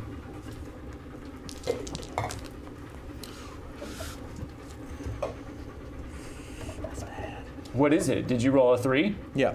That's not a good roll. No. Oh, okay. Chip. Back in the hat of fate. Whoa. That's also a 3. Reroll? Yeah, I'll use a reroll. Oh, a cursed Spanish gold. First All right. Spanish gold. Yeah. Oh, there you go. Ace. Yeah. Yeah, but it's a stealth roll, so it's it's an ace though. It's an It ace. is an ace. Double ace. Steal it. Stealthy as heck. 9. 9. That's a success with a raise. That's pretty stealthy. Yeah, so you- I'm pretty good at this. You lean over the edge and see some wiry-looking man with a mop of hair, like just throwing his head back up in frustration, and you duck back just in time. And then you kind of peek back over, and he's looking down and rejoining whatever sort of fracas is going on down here. You can see from this vantage point at the pergola that the... What is a pergola? Someone check?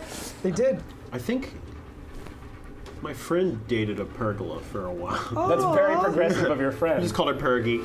Well, someone pasted it in the chat. Are you Googling pergola? I don't know. Don't Google pergola at the table. Nobody Google pergola tonight. There was no Google in It's 1880. a shaded walkway. That's not what I was thinking of. A shaded walkway? But like one that's a window. Yeah. And nope, canon now. They're called pergolas. And you Alternate reality. You look down, and you can see that the guard has kind of like waded a little bit further in, and he has his gun out, and he's gesturing and shouting. You can't quite make out Yeah. what it is he's saying. Put right the there. Google away. Sorry, it's WIKI. You can put. Oh, okay. Well, that's okay. You can't quite tell what he's saying, but he seems to be shouting loudly. There's too much wind up here. Okay, I just motion for you. I don't. You're probably ahead of me though. I don't know. Yeah. At this point, you're probably waiting at the other end of the train car on the roof. Okay. So yeah, I'll go to the other end and I'll just. So he's still here though, right? He's at this door. if we drop down? No, he's now moved past a little bit further in. Like he's kind of like standing a little bit closer to everyone so he can be more threatening immediately. And he's down there in the cabin. Go, now all of you, I know, I can see you're getting riled up, but you keep all your personal vendettas to yourself and you wait until we get off of this train. Now, look, sir, I think perhaps you and I have gotten off on the wrong foot, but I'm just going to give you a bit of friendly advice. What's that? You may have a gun, but you are surrounded by some of the orneriest, strongest, fastest people who have fought in all of Denver. Okay, you already told me that, mister, and I heard you the first Now, time. what I'm Hal, make a saying, notice right- roll for me. Ooh, it's an ace. Yeah! Ace it again. I didn't. That is 11. Just an 11. So, in the middle of this exchange, you can tell that while Gabriel and this man might have already talked about it, the thought is just now occurring to all of the other assembled fighters here in the car, and you see all of them just sort of like perk up when Gabe says that. Now, We you already may- had this conversation. You may have a gun, but that man right behind you right there, that's Five Fist Johnson. He's one of the fastest fighters in the entire Denver greater area. He turns over to Five Fist Johnson. Your name really Five Fist Johnson? Yeah. What in the hell kind of name is that? Why you got so many fists? It's more about the speed of his punches coming in. He brings in 5 punches at the speed that a normal person would be able to bring in 1. Yeah, because I'm so fast. As All right. as he turns around to look at Five Fist Johnson, I'm gonna stand up really quickly and grab his gun arm and try to disarm him. Oh crap. Okay. So he's definitely distracted. So I'll give you +2 to this because he's still trying to puzzle out why this slug-looking man is the fast-fisted Five Fist Johnson. What kind of roll is this? Make an agility roll. Okay. Basically, what the gist of it is I spend all day in the field punching swaying stalks of wheat. I got a 4. You got a 4? Yeah. Okay. So he hears you coming just in the nick of time and has just a half second to react. So you got a +2 to that, right? You added a +2 to it? I didn't. That'd be a 6. A 6, okay. He only rolls a 5. Because I have it. I swear to God! I aced it. I got an 8. Guys, it will happen no matter what. No matter what. And he turns around and just levels it right in your face. Back to your seat. We can't see any of this, right? Where are you and guys I- now? You guys are probably down on the we- other side of the platform. Yeah. And I imagine you guys are sort of peeking in. Yeah. Yeah, you can see that something's going on, and you can now see Hal Melton is also on this train car. Howl? 2? Gabe and... Make a notice roll for me. Not you, Hal, just Gabe. Noticing. 7. 7. You see, just for the splittest of seconds, both James and Rosaline just sort of peeking in the window and then ducking their heads back. Behind this guy. Now, sit down. I don't care how many fists none of you have. Well, sure seems as though you believe that what you have here is a cart full of livestock, but I know for certain that the men here are prouder than that. Yeah. Yeah, we's proud people. I recommend you put that gun down and get a better idea of exactly where the power lies in this dynamic. All right. You all want to have your little tussles in the train car? That's fine, but I ain't going to be a part of it. All right? Now I'm heading out, and I'm going to let your benefactor know that you couldn't wait long enough to try and win any of that money that was offered, and maybe he should just turn this around and drop you all back off in Denver. So, yeah, you do what you want. And he holsters his gun and turns and walks straight for the door. Well, you guys both make a stealth roll for Can me. we hear what he just said? No. You can hear tone, but you can't make out what it is. All right. Double ace! Oh, nice. Double ace! I got it. Oh, I got an ace, too. Ace on the 8. Guys, this isn't fair, you're acing. Oh, shut your face. 13. 13? And a 12? Yeah. Okay, yeah, you both duck We're ready. quickly out of the way. And he strides right up for the door. You guys letting him go? When he gets to, so I know they're out there now, right? Yes. Do I see them doing anything? Nope, you just saw them for a second and now they're gone. That probably wasn't a smart idea. So I know they're outside. Yes, so he's going and he's reaching for the door, getting ready to just slide it right open. I'm gonna call for his attention again. All right, so he grabs it and he slides it open. Hey! Oh my God, what? And he turns back around to look at you.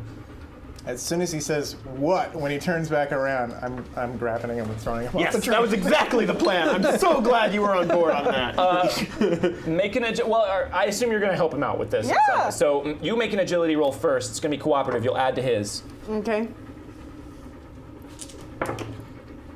4. So add a +1 to it, and that's on top of your +4 because he does not expect anyone else to be here. So +5 altogether. Ooh, it's a 10. Whoa! Ace and Bogue. It's a 4, so 14, 18, 19. 19. Okay. Yes. The man explodes.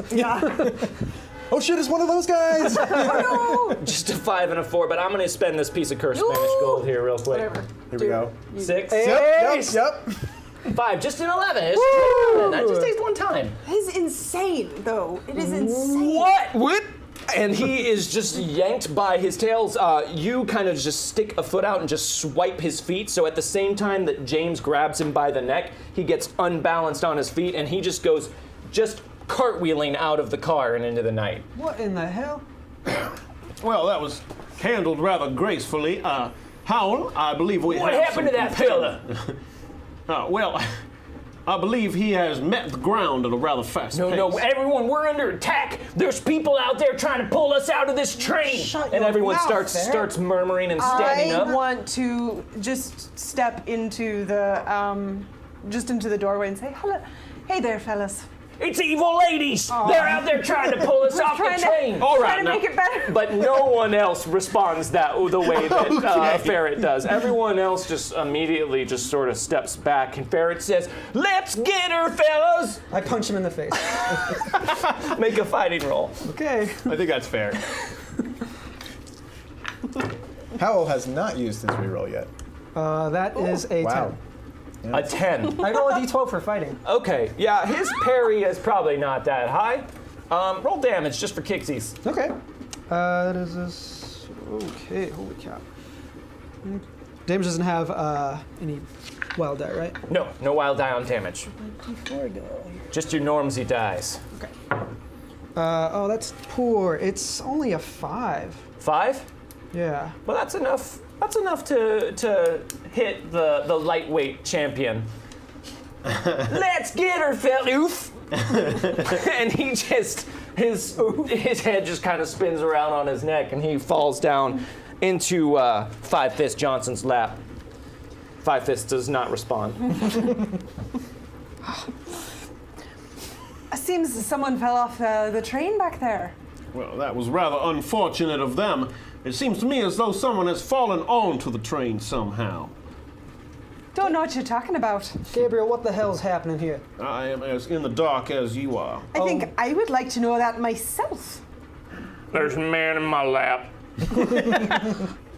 Can I pull him up and back into his chair? Thank you kindly. Now, what are you doing here, Miss Byrne? Well, I heard that there were some interesting folks aboard this train. Really? Are you entertainment sent by whoever is organizing this event? Depends on how much money. I hope she is.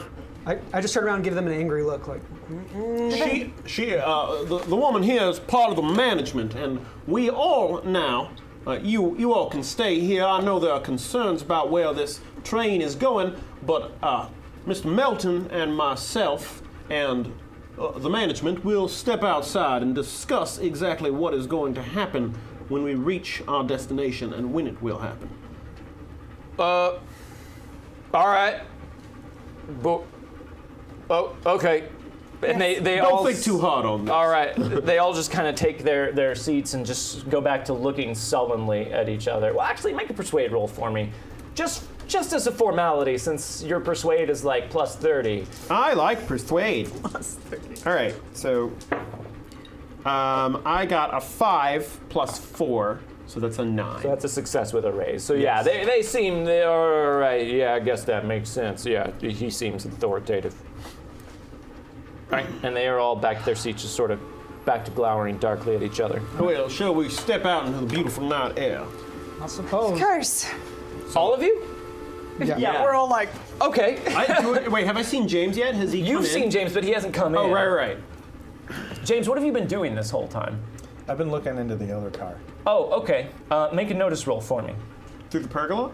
Yeah, definitely through the pergola. The side pergola. No, come on, guys. The pergola's on top of a train. Everyone knows that. It's not a clerestory, it's a pergola. Sorry, chat, it's a pergola. You done been pergolaed.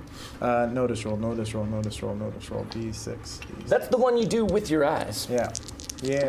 You can do it with your ears. You can, actually. That's a 9. Very noticey. This car is also dark. And you stare into it. And at first it looks like there's just like some weird tools or something. You can't quite tell. It looks dark, but you see what's actually in this car. What looks like 2 rows of men just standing facing the wall and just sort of like moving and jangling with the train car. Well, I don't like that. That is... They all are wearing like huge wide-brimmed hats and big coats with the collars pulled up, and they're all just standing with their heads facing the wall. Rose? Wait, have we gotten out yet? Yeah, did you close the door behind you? Yes. Okay, will everyone make an agility roll for me? right. Yeah. Make it at a +2 because you're all kind of trying to accommodate each other. But there is not a lot of space out here. Ooh, ace. I got a 5. 5? At a +2, you said? Yes, +2. 6, 7. 7. 7? 14. 9? 14. Okay, so you all are out here and assume, I don't know, squadron formation delta, whatever it is that you guys can kind of diamond out onto these 2 small, like, moving platforms that are not connected and be able to face each other and talk. Interlaced our legs and we're like hooked onto each other. Yeah, so like That's how we some stand of on you are trains. just like holding arm to arm, and just- 2 of you have your feet splitting the 2 platforms and are just Yes. sort of like moving your legs up and down in time with them. But you're all fine. Yeah. we've It's done not the this. coolest looking meeting, but in another way, it's really cool. James, Rose, what the hell are you doing here? I could ask the same thing of you. Well, we had a ticket for this train. Tickets for what? Some sort of fight that Howell was pulled into. I didn't know you were enthusiasts. Well, let me get this straight. None of you knew that the other was going to be on the train. I had no idea. I only knew you were going to be here. I didn't know any of you were going to be here. I was working because I heard that Adrian Meeker was on this train. The bear. Works for the Baron. Of course. We can't just be invited to a nice party where Howell beats people up and we make a lot of money. It's always got to be some sort of crime lord syndicate going on. What about those men back there? What about them? They're a bunch of idiots. You seem to be talking up that 5-armed folk. Yes, well, sometimes when you're against a man with a gun and you only have a bunch of idiots who punch things, you got to make the idiots who punch things think they're your friend. 5 fists. Shut up back there. Just saying, get it right if you're gonna say it. Well, what is it that's going on? Because it seems like you're having trouble with a man who's no longer here. Look- Thanks to James and I.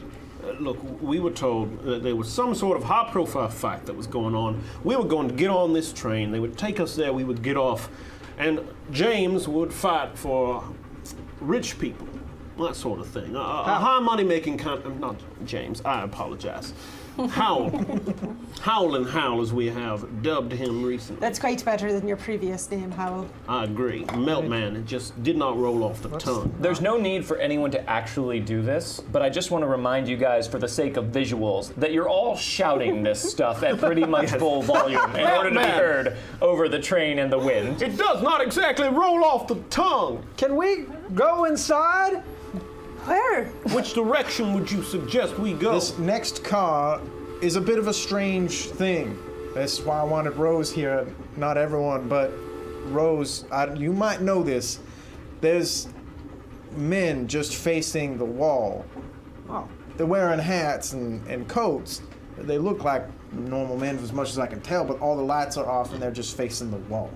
God, as soon as I meet you folk, as soon as I meet you, We have shit nothing starts to, happening. Nothing to do with this, Howl. We're here just as you are. You had a ticket to this train. You're the only one who's supposed to be on this train. Quite. So I could ask you why it's so weird here. What? I had the ticket. Oh, Yeah. no, you're not putting this around on me. James Bow, come Would I on. know anything? Are Could you looking through the window? Yeah. Make a notice roll. All right. Maybe 4 go. Wait, I rolled the wrong die. That's an ace. That's another ace. 8, 9. 9? Okay, so you look through and you see, just as James said, the car looks like it's 2 rows of men, about 5 men deep, just standing in their big coats and hats, just facing the wall and just sort of shifting with the movement of the train. You can't see their faces. All of them are just sort of turned away from you, and they're just standing Strike there. any sort of thought for me? It looks super weird. You think, wow, this looks real weird. Well, that is quite weird. Those men don't look right. I just want to say, I don't know what is up with them. They do not seem to notice anything that's going on, but that's kind of what creeps me out.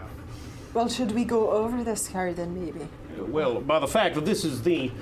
by the fact that there were, if I remember correctly, 3 cars behind this and you have just gotten here, I assume you've already cut a bloody swath to get as far as we have. There are less cars. Actually, no, not really. Well, Oh, so that was only the first person you've thrown off this train. Well, bloody. James Bow, come There's on. less cars than there were before, so there's Also that. less guards. Less guards as well, I suppose.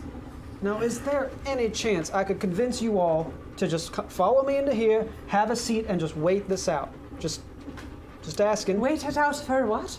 The train has to get somewhere, and I need to go to that place, and I'd like for the suspicion not to be on me once we get there. Wait, so you don't know where you're going? well, No, it was a hush-hush, high-profile Do kind you of deal. know where we're going? I guess I don't know. You don't. It was a hush-hush, high-profile kind of deal. If it's something to do with the bear, you don't want to be there. that That's his probably catchphrase? right. Yep. It is Weird. now. Well, I don't know any bears on this train, but we could ask these men if they know anything. No. In the comfort of our very nice seats. If we just go in there and sit down and just wait it out. Howell, try and think a little logically about the situation for the moment. How? Try and think a little logically about the Try and think a situation. little logically about the situation. I'm trying, Gabriel. I grab the ladder and I start climbing. Well, above the James is next not going to let us sit in the chair. If he goes up and kills whoever it is running this place, we are not going to be in a good position if we are just sitting in a box. I'm back gonna here. follow James. You I'm climb gonna- it up as well. Before he goes up, I'm gonna grab his pant leg and just wait till he looks down. He's like, please, just this once, please. What? Let's just stay. Let's not make any noise. I haven't made noise yet. I'm good at this. You say How- yet there worries me. You have severely misinterpreted the situation. What? I thought you were on my side. I thought I was too. What the? All right, what's the plan here? We get up on top of the car, then what?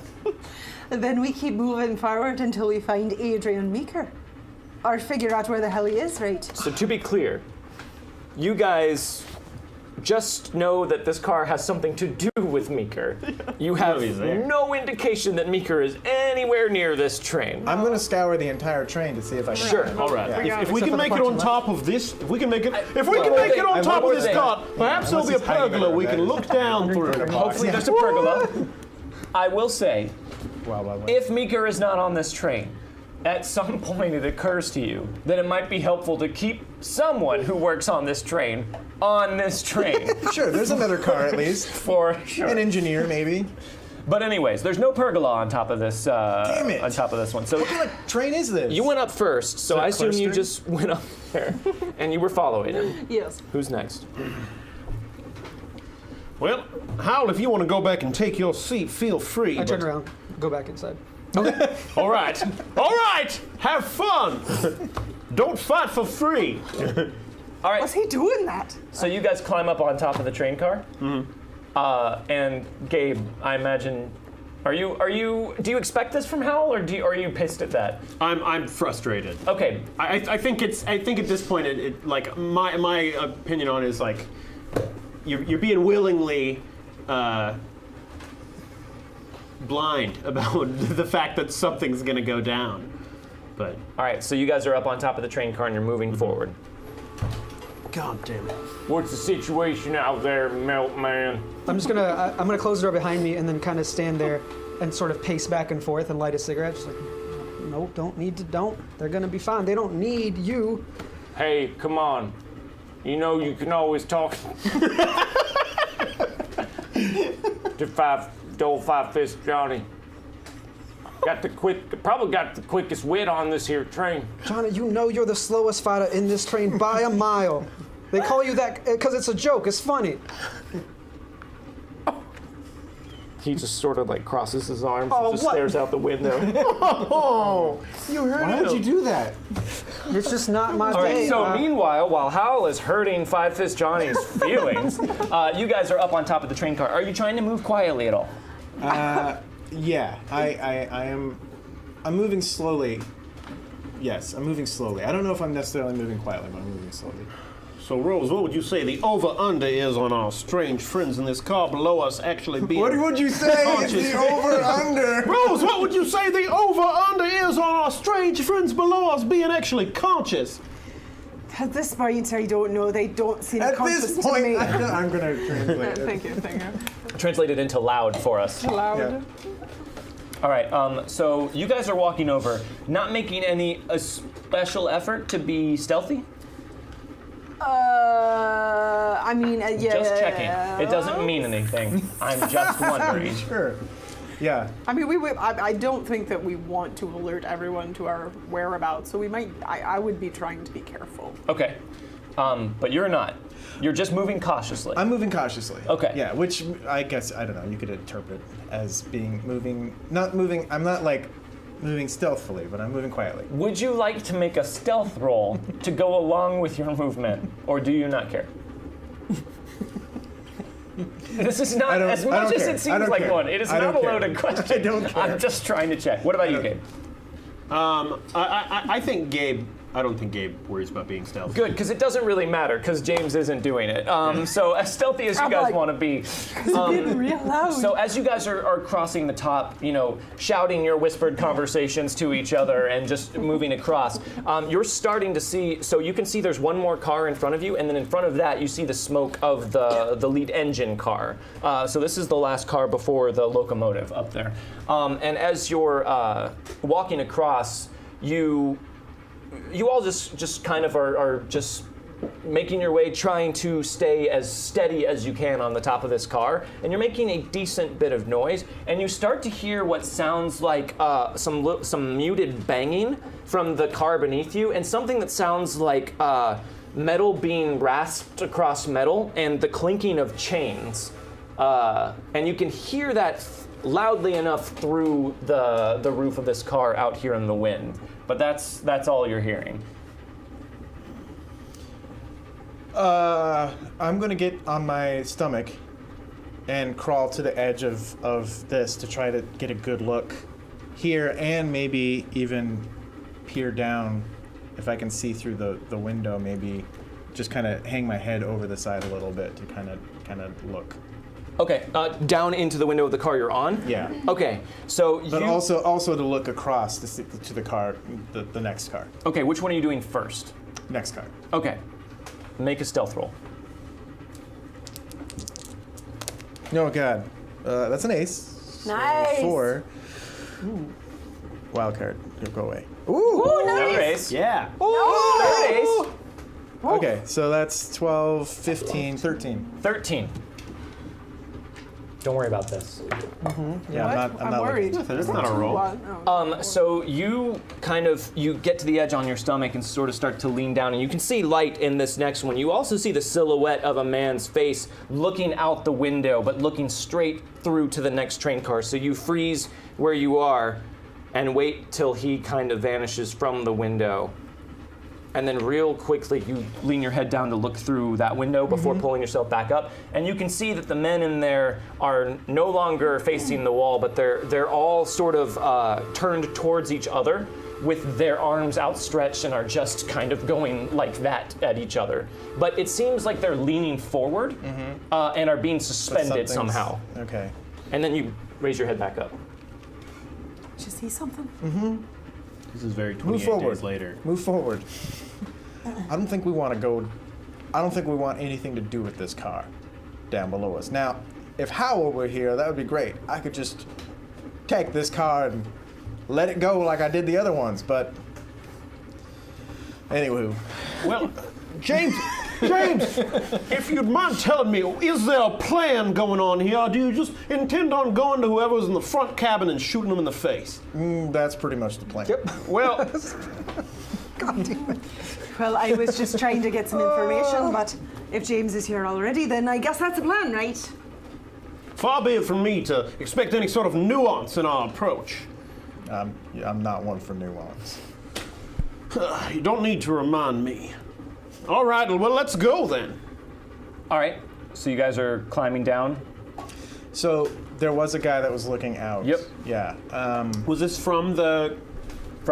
No, No. it was from the next car. The next car. So I relayed to you guys that there's definitely someone looking out of this. Like, there's someone periodically probably making contact, because whatever's down here, that's... My guess would be that's what this guy's fighting. How? This wouldn't make any difference. No one would know what this is. This guy, off here in the featureless void of the plains. Maybe I think they're putting them up against... I could be anything at this point. Something that's not quite normal. Right. So here's the rub, guys. Because you know there is someone who is actively on guard in there and is periodically and without warning looking out the window, it's going to be very difficult to look in this window before you get inside. What I want to do. I'm going to try to jump from this car to that one and see if I can distract the guy in there so you can get a better look. From the sound. This is the last car on this train. If Meeker's here, he's going to be in that car. Well, then we need to get in that one, right? Yes, but I don't know. Your powers are formidable, but Meeker's not one to take surprises lightly. Curse, but it's our only chance, unless you have another idea. How far is it from the top of this car to the top of the next car? Probably about 7 or 8 feet. So, too far for me to jump. Probably too... Well, you could do it. It's just not going to be an easy jump. And it's not one you can make with 100% confidence. And they're going to hear a boom. Possibly, yes. Yeah. We could always try just walking into the place with confidence, saying perhaps that the fighters have started a riot in the back car and someone has disconnected the back trains and... Perhaps, as you are a ticketed guest on this train, you can... technically, I talked my way onto the train with the other ticketed guests, but I believe I'm close Howell enough. has that ticket. Parasited. But I don't think that's going to work if you drop down from above first, right? I mean, he's staring out the window. He's going to see it. Unless you want to go through whatever is down in there. It's very difficult to converse on top of a train. We're doing really well. You guys are doing great. All right. Okay, real quick, last thing. If you... Okay, I'll allow you to do this to distract him. You can tell him whatever you want to tell him about what's happened in the back of the train, that the guard that was guarding you guys, whatever, fell off and someone threw him off, shot him, whatever the hell you want to say. You basically get that distraction so that Rose and I can drop down and whatever we need to do beyond that. But it will seem a hell of a lot more believable if someone was coming from the end of this train to tell them about a problem that was coming through than a beautiful woman dropping down and showing up out of nowhere. Well, call me a coward, but I do not think going through what seems to be in the car below this is a good idea for any of us. You don't have to go to the car below us. You climb down where we are here. Where we are? Where? No, what I want to do is jump over to the roof of the other car to cause noise, so that he's distracted. Oh, that's if what you anyone wanna can do it, I can do it. Yes. Now I'm gonna throw this out. Ordinarily, you guys are used to working together, and you've all got each other's back. But these past, couple of months in Denver have been a bit trying, and you guys have gotten somewhat used to working out on your own without having to deal with each other's foibles and failures. So I could be wrong, and correct me if I am, but this three-way planning session might be starting to vex each and every one of you. Oh, I think absolutely. Okay. Well, from the moment we all found each other on the same train, I think it did. Yeah, I just want to throw that into the mix of the conversation here. But first, I want to check back in with Hal Melton. So I finished my second cigarette and I put it out in the ashtray. Meltman, are you gonna just pace around up there all night or what? Is it still Five Fist? No, Five Fist is not speaking to you. Yeah. Who is this? Who's this? Yeah. This is Lizard Deke. My least favorite. He looks a lot like Sylvester Stallone. I'm thinking Deke, and as I look at him and the rest of the faces in that train, I'm like, I don't know any of these people. I don't know what I'm doing here. And I turn around and open the door. I just don't want anybody messing up any of the prize money opportunity for the rest of us. And then I freeze. I'm like, this is a good opportunity. I could get the information I want. And then I close it again and turn around. I'm like, And then Ferret just kind of speaks up from the floor where he is. Somebody's letting a breeze through. sorry. And You then feel that breeze? I don't feel nothing. These are the mopiest fighters. They're all sad, slow, mopey. Liven up, damn. They fight because their lives are bad. I open the door, walk outside, and close it behind me, and look up and kind of just, James! Do we hear him? No. Yeah. That as soon as he shouts that, it just goes just back into the My night. God. Does he hear like a yelled argument coming from the Just garden a in couple front of of him? like, run! You hear snatches of stuff every now and then, but it's hard to tell if someone's in the middle of a fight or what's going on. Here we go. Didn't hear any gunshots. They're probably fine. All right. Oh, hell with it. And I go to the door of the next car and just kind of hold it. I'm like, and I open it. Okay. It's very dark in here. And just like the others described, you can see what looks like two rows of men just sort of turned and facing the wall and just standing there, just rocking gently with the train. I look at them and see if they look up to me or anything while I walk in. Just kind of take a step in. And You take a step in? just take one step in. Howdy. Just passing. So Through. they all at once start to shuffle around and turn and face you. And in the light from the moon striking down outside, you see the bleached white of bone underneath these hats, and you could see just skeletal jaws just sort of open up, and this hissing sound issues forth from nowhere. Can you make a guts roll for me, please? Guts Helen? roll. I'm so glad you walked into this car. Because I was like, well, someone's going to walk into that car, right? Is this a minus anything? It is going to be -2, Then- plus your grit. Oh, plus my grit. Then then negates, so it's a 5. So it's a 5. Okay, so you are definitely not cool with this, but you managed to keep it together, and the ones closest to you, just start shuffling out, and they lunge for you, and you could see that bony fingertips come shooting out of the sleeve, and it comes to a stop just inches from your face, and you hear the clinking of a chain, and you can just hear it hissing. I like that scene in Pirates of the Caribbean. Yeah. All right. I don't know. Yeah. Folk ain't much for talking, I see. So opening your eyes, yeah? Are you looking at him? Yeah. You can see what looks like some sort of manacle around its neck, and you can see that this one and the one next to it are all doing this, leaning towards you and looking into the train car. They're all in like a V back from you, just reaching out and just standing there, just hissing and swiping with their fingertips. Does it look like I could walk through the center without being assailed? No. Okay. How many are there? 10. Very well. Are we on the other side of this? You guys are on the part right far now? side of it on the top. Now, you couldn't walk through. Right. You could maybe run and dodge through. I'm just gonna take a step back and think for a moment. Okay. Why don't you take it back to them? They are completely just focused on you and just, they keep straining against their chains. What's the plan?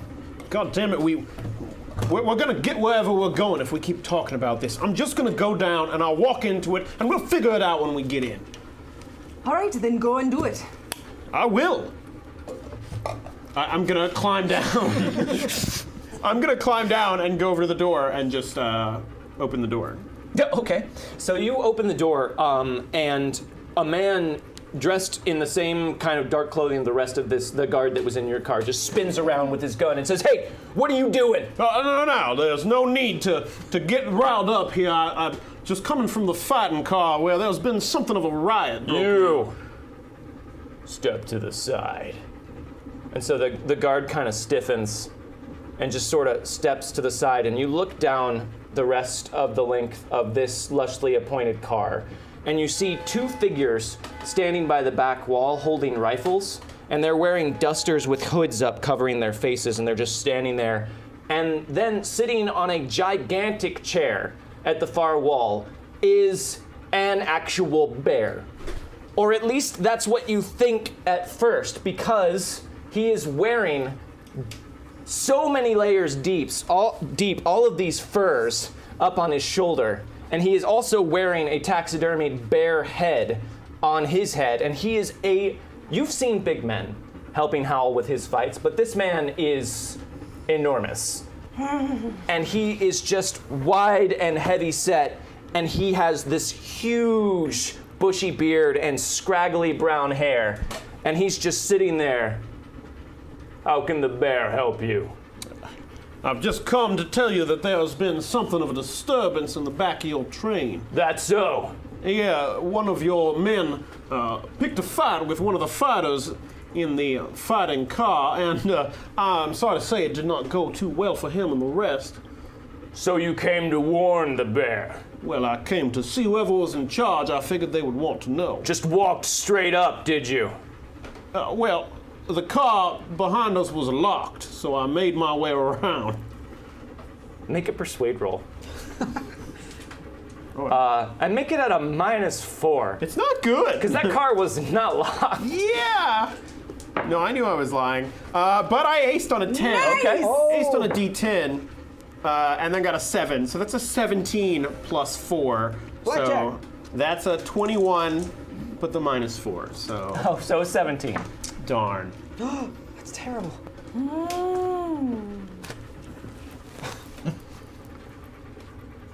It was All right. Consider the bear warned. Well, are you going to do anything about it? My client is in that car, and I'm worried about some valuable merchandise being damaged. As am I. And he turns to one of the figures next to him, and that one just sort of steps forward with its rifle and just starts walking towards you. Thank you for bringing this to the bear's attention. Well, I am happy to be of service. You're starting to get kind of nervous as this cowled figure is just walking up towards you and doesn't seem to be stopping.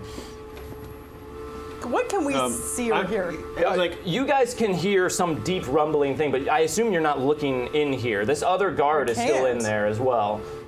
I'm gonna step to the side so I'm not directly in the guy's path and see if he veers to come towards me or if he keeps going. No, he just keeps walking right past you with his rifle out, and walks outside and freezes immediately, and turns and spins with his rifle aimed on you, James Bogue. We are in combat. Ooh! Woo-wee! He sees me at the top of the car? Is that what happened? Oh, you guys aren't standing down on the side? No. No, we're still on the top of the he car. climbed down. We never climbed down. Crap. Okay, Yeah. then he doesn't see you. And he comes and stands out We're there. not in combat. Will you both make a stealth roll for me? Don't fuck this up. All right. We need this one. Oh, right. Yeah, that's good. 4. That's 4. Yeah. So, Thanks for ruining my cool visual with common Oh, they got a bunch sense. of gold. yeah. I'll take a gold. I go. A cursed Spanish gold? Yeah. Oh, There you go, 8. all right, cool. 7 minus 2, 5. 5 and 4. Oh, Jordan ace. He got it again. I got a 9. That's a So lot of aces. he steps out and appears to be heading straight for the car across from him. But you got a 5, you got a 4?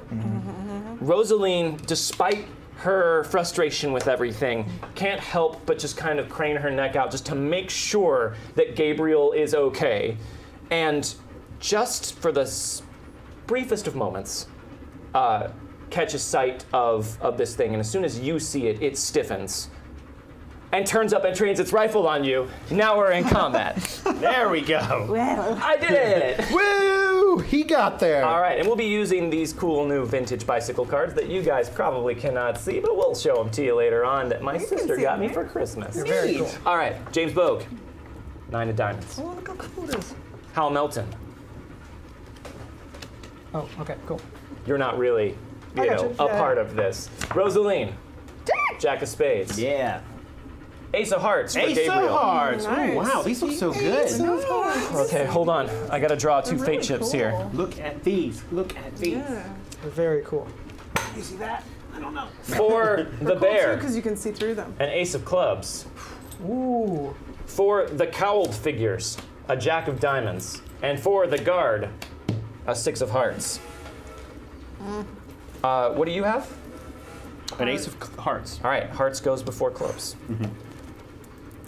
What are you doing, Gabriel? Okay, You just see, I so see- you see this thing walk out, and I you see see it- it stop and point its gun up to the top of the next car. And I'm just going to, because I know Rose and James are up there. Yeah. I'm just going to immediately hold my cane out and just shoot him in the back with my rifle cane. Okay. Okay, No. all right. He just put a gun up at the. That's thing. true. And, you know, it could be James, but it could be Rosalie. I don't think I can afford to find out which one it is. Nope. All right. So you pull up your cane, your new handy-dandy rifle cane. Yeah. Smith & Robards 1880 catalog. And the end of it just drops down, revealing a rifle muzzle, and you just pull the hidden trigger and fire off a shot. Make a shooting roll. Shooting. That's a shooting song. It's very short. I know. I'm shooting. But you know what I'm going to do instead of this roll, which was a 3 and a 2, is. Ba-cham! I'm going to use a fate chip. Okay. And do it again. And then I can do it with a +2. That's correct. Because I've got Elan. Which I'll translate to I take the cane and like flip it around my arm once and then go and be cool. Yeah. Ace! That's an Ace! 8, 5, so that is a 13. 13. That is two. a hit with a raise. +2. Right? +2? +2. 15. Yay! Still a hit with a couple raises, but Doesn't you only matter, get right? It the just one does- raise on a shooting roll, so add an extra d6 to your damage. Okay, so that is going to do 2d8 and a d6. So that's 11, 17. 17.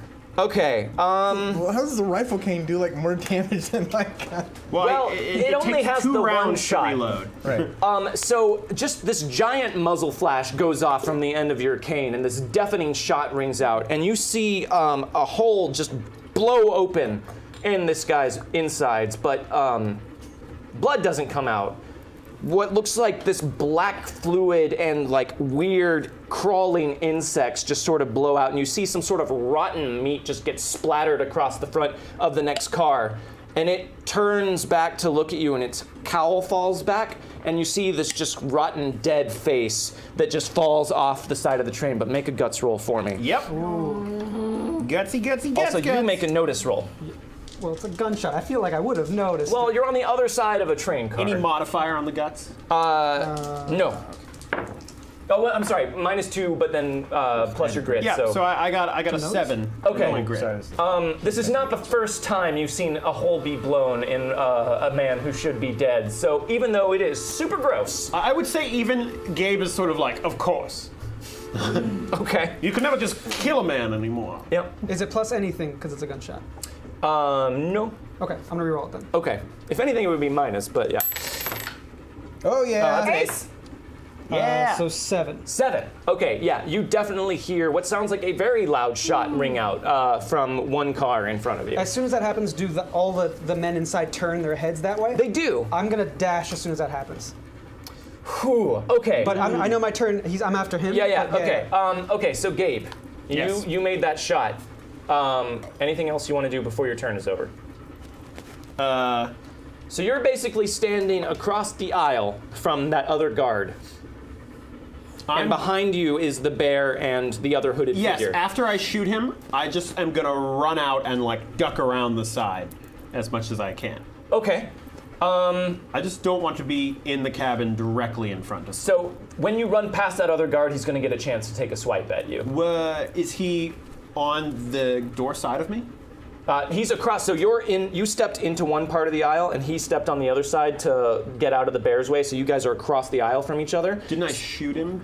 This is not the guy I shot. No, the no. other guy. That was the hooded guy. Yes. All right. Then I'm fine with that. Okay. All right. So he's just gonna make a. He's just gonna swipe at you with the butt of his gun. So he's Okay. gonna be at a -1 for doing that. What's your parry? My parry is a 4. Really? Really?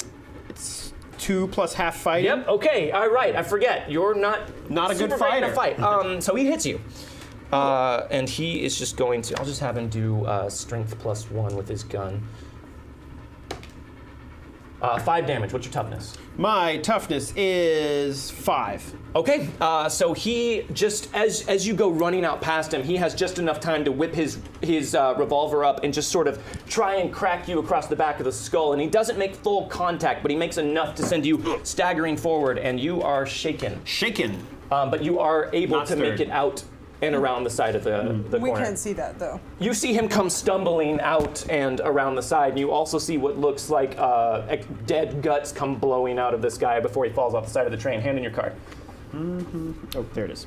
All right. So you can flip your card over. You are now in the fight. But the bear is going to go first. Oh God. So That's what you wanted. no one can see this. Just me though. But you hear, "Don't run, little man. You came for the bear, and you will get him." And you hear some sort of metallic clanking sound from inside. And then you hear what sounds like a door sliding open, and the rushing of wind from back Question. there. Yes. Do I have any of my other weapons, or no? Would they have confiscated that going on to this? That's a great question. They probably would have taken weapons from you before you got on this train, which is why you have your rifle. Your rifle, because it's hidden in a cane. Would it be fair to assume I could have also snuck the word in?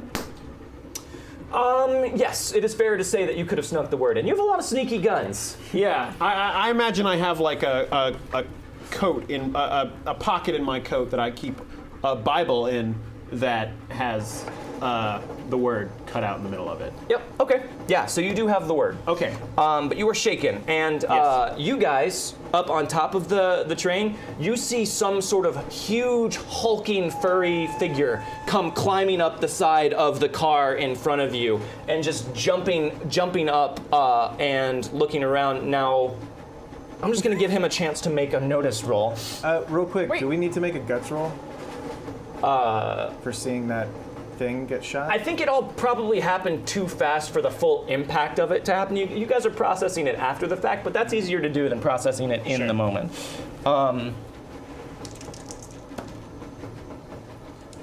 So it is full dark outside, so he's at a -2 for vision out here. So that's not going to be a success, but I'll spend a piece of cursed Spanish gold. Here we go. Watch. No, see, that's also a failure, but I'll spend this piece of cursed Spanish gold real quick. Son of Oh, it's still not It's a an ace. failure. Oh my god. Meant to be. The bear is coming for you! And you just see him just up there, just standing there. Well, we'll wait until your turn. All right. Howl. Yeah, so as soon as that gunshot went off, my eyes go wide, and I see them turn their They heads. all turn and start heading that way. I make a mad dash for that door across I'm gonna the way. need you to make 2 separate agility rolls to get through here successfully. Okay. So half of the car will be cleared with 1 agility roll, and the other half with another. Chad, help me out here. Fair. Okay, here's the first Do we know one. he's there yet? I guess we don't. You have no idea. That's not great. That's a 5. It's a 5. Okay. That's, All right, 5. that's an Okay. agility all I roll. need, right? I That don't is have a a negative. success. No negatives. Okay. Good. I do So- not. No, I'm good at it. So they, as you start just running through, the ones who you were passing too late realize what's happening. They seem to be operating off of pure instinct, and they whip around and try and snag you, but you're already past them. Okay, here's the second one. That's a 7. 7. Oh God! I thought it was Snake Eyes. I was like, From I think from this side we were both like, And you go running past. Same thing happens. They realize too late what's happening, and you just jump through, like just sort of barrel through that door and just sort of like pull it out with your hand as you just run through it. Okay. The door across the way is open. So you've made it clear through, and that's probably your whole turn. Was that where Gabe was standing, or is that No. the next car over? Next car. Next car over is where they're standing, right? yeah. So wait, you No, made Gabe's standing he there. made Right, it through. okay, that's so what I you thought. open it up, and I'm just right there, like And Gabe against is the there, wall, like just shaking his head, and you look into this car, and you see some hooded figure with a rifle up, just pointing straight at where you are. Cool. Yeah, it's my turn. I'll give you a chance to duck to the side or something that if you would be would like nice. to. Yeah. Can we quip? Can you quip? Yeah, I feel like he got knocked back. I open the door and catch him immediately. Like, what the Glad you decided to join us, Hal. what the hell just happened over here? And then, I'm against the wall, so I kind of jump away from that. All right. Jack of Spades beats Jack of Diamonds. okay, so I'm like, well, help me understand Trust me, that's relevant. where I'm at, Where you're at. but in comparison to where the bear is currently. So you are on the edge of the car that has all of the skeletal figures inside of it, Right. and the bear is on top of his train car at the far end of the next car, essentially. So how far away is that? About 32 feet. oh. That's what it was. Okay, well, Megan is referring to earlier when I took a tape measure out and was measuring different aspects of our apartment today. yep. Just trying to figure out how the general dimensions that felt right for a train car. We've gone to Travel Town. And then you could have gotten. I didn't have time. I had work. It's a studio compared to a train car. This could be a train car. It's a little bit It's way too wide. It's way too wide. This from a train Wide. car. Yeah. All right, yeah, I'll do that next Oh, time. it's way too wide. You're right. What are you wanting to do, Rosalie? I think I want to throw a knife at Train him. car? You want to throw a knife at him? Yeah. Okay, so he is, let's see. He's who? The definitely 6. He's about, What is he holding? What is he? Can I see that? you can't, it looks I like know he's that he's holding there. several knives. Okay, so here's what it looks like. Here's what it looks like, because you can't see him that well. Yes. It looks like a giant bear is standing on the other side of it with its claws extended. That's what it looks like. No, he's an actual bear. Yeah. Yeah, pretty much just like that picture that you brought up. that's exactly Even though what you're I had not in mind. supposed to be Googling at the table. I'm not Googling. I'm not Googling. I'm not Googling. It's the guy from True Grit, if you guys didn't know read in it. chat. The guy's Alright. a dentist. I'm not reading. So he's standing there. So this is going to be difficult for a couple of reasons. First of all, you have some lighting penalties. Second of all, what is the range of a thrown knife? That is a good question, because I don't know that I have that written down here. Hold on. Oh, 3, 6, 12. So Okay, 12 so is 6. Yeah, it's too far. He is. further than I can throw properly. No, that's squares. So he is within your medium range, Right. which would be another -2. And then also, I'm going to say there's an additional -1 because the wind is blowing back against you. So it's going to be at a -5 all day to throw a knife at this guy. God. Hold on. Throwing -5. Yeah. However, you could lead with a thrown knife and just jump and run across and go meet this guy in head-on combat. That sounds like a really good plan. Question: melee. When it refers to melee, Yeah, does it mean like up close and personal? it does. Okay. Yeah, I'm gonna do that anyway. You're gonna throw a knife. Yeah, I'm gonna All right. try it. So you whip a knife out from one of the several places on your person that you have them hidden away, and you're gonna try and throw one down, just straight down the front of this train car, and see if you can get him with it. Yep. All right, make a throwing roll.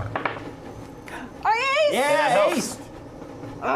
Another one. 6. That's so a I 6. ended up with a 1. Also, you rolled a 1 on your throwing die, correct? No, that's my wild die. Oh, the D8's your wild. Yeah, the D6 is my turn. Okay, that's really good. Okay, so you got a 6, but that's -5, so that's a 1. Can I, like, gesture to her and give her a red a red fate chip that she can use to increase the die? You can. I'll give you this. You can moan in pain from down below, which might inspire her to take more careful aim. And give her a red fate chip that Yes, she can okay. use. I'm tossing you a Yes. fate chip. I'm not as good at catching them as Jordan is. What a practiced It's move. a habit! So you're using this red one to add a D6? Yes. Come on, be good. 3. Hey, thank you for the sub! See you in Hellstrom. Hailstrom. Ah, that's awesome. Thank you for the sub. That, though, puts me at a 4. Okay. That's all you need. I know! Yeah! We did it! So your knife goes arcing down the train. Roll damage. I got really confused. I want to use this! No, I can't! Damn it! It's not. Okay, never mind. Damage. She's talking about her card that allows her to double melee damage. Yes. Strength plus D4. My strength is D6. Do we count that as an ace? Yeah. Okay, it's an ace! 10. So wait, I add these. 11. 11. 11. Okay. So your knife goes streaking down there, and you can't see what happens. You just see him just sort of straighten up a bit, and you hear oof, and he just kind of reaches down and starts like just looking like he's distracted by something that hit him, and he's trying to figure out what it is. After I do that, I just want to drop down low, crouch. Okay. All right. He is shaken. Yay. Hand in your card. He's like, damn birds with knives. So weird. Weird West. So Bear problem. you guys hear thundering footsteps coming straight down the middle of the train car. So you guys are on opposite sides of the car? Me and Gabe? Right, so you guys are like, here's the doorway, and that leads back to where the hooded figure was, and like one of you is like leaned against this side, and one of you's leaned against that side? Yes. Okay. Will you both roll a d4 for me? Okay. Straight roll a Straight d4. I got a foe. I'm sorry. No! Because he comes running out and just whips his rifle around to one side and just fires on you, Gabe. Wow. I didn't even tell him my number. I got fired upon. I saw your number. Oh, okay. I didn't just decide I was gonna shoot him. As soon as he rolled you. Nope, sorry, you're gonna get shot. Whoever rolls first loses. Okay.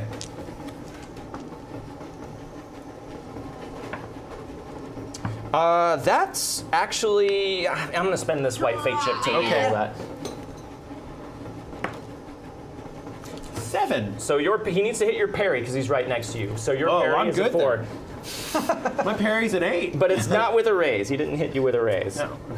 My parry's a 4. I was lying to Jordan. I can't read that. Ace! Die. Oh, it was an ace. Of course it was. So that's 20 damage. That's with the 20 rifle. damage. Oh. So I have Rip, son. 5 toughness, Okay.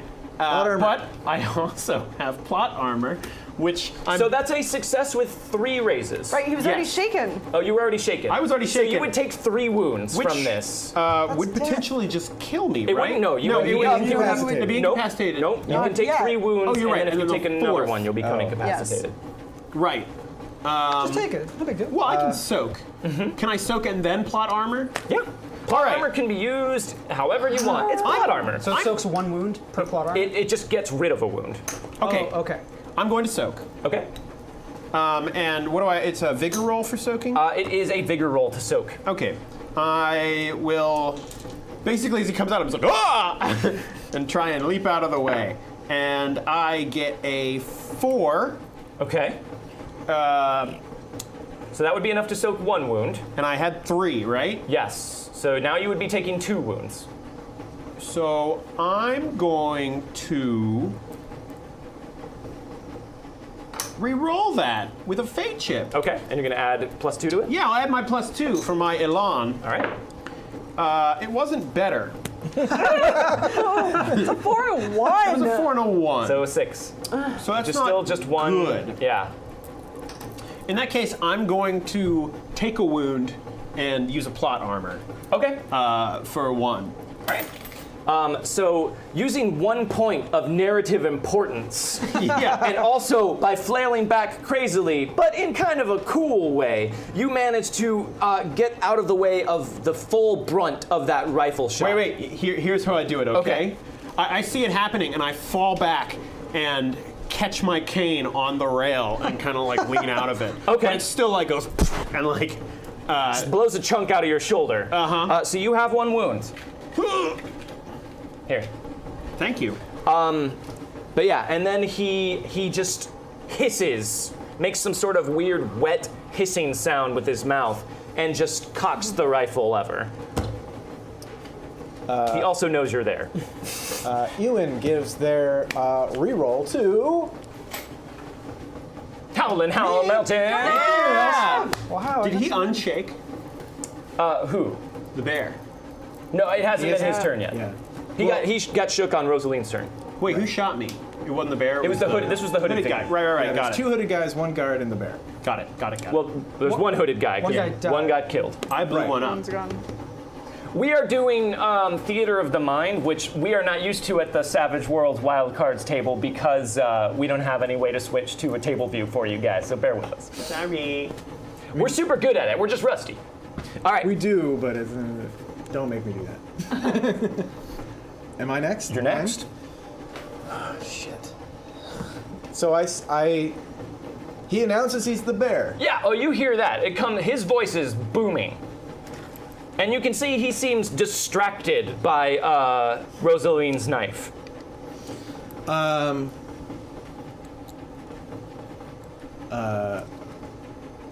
I turn to Rose real quick and I go, you take care of the boys downstairs. Sure. And I fan the hammer on the bear. You fan the hammer on the bear. Yeah. Okay.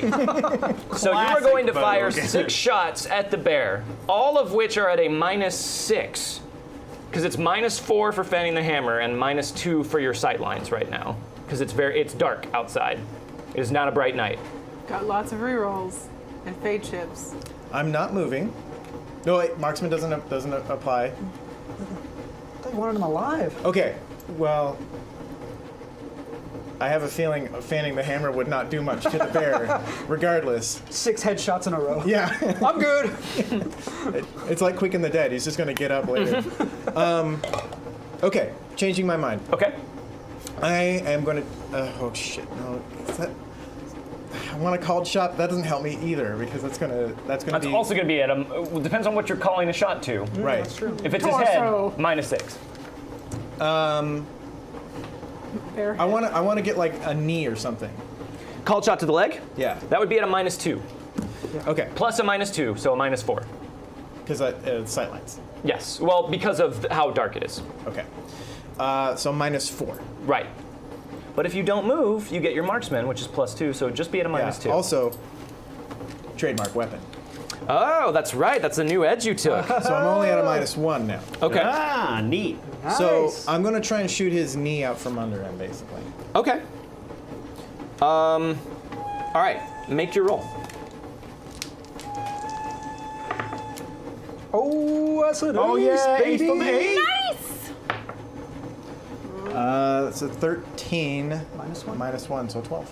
12. Okay, so that would be a hit to the knee with a raise. So, roll damage.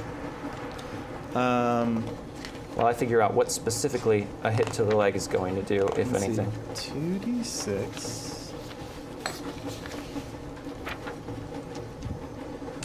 So that's 3d6, right? That's 2d6 for my weapon. Plus your d6 for the raise. You ignore armor of successful, is what this says. Right. Oh, okay, cool. Which is probably pretty amazing for this guy. Yeah. So 3d6 plus 2, actually, because it's also my trademark weapon, so I get another +1. Well, aren't you fancy? Damn. Wait, nope. Just shooting and fighting with the gun. Okay, not damage. Not damage. I'd have to double check, but I don't. I don't think it's damage for a trademark weapon. It's just shooting. That's an 8. Yes, it is. That's a 4 and a 4. So 14 right now. Wait. 17, 18. 18. Okay. So that would be a success with 2 raises. So he's going to soak. And he is going to make a vigor roll.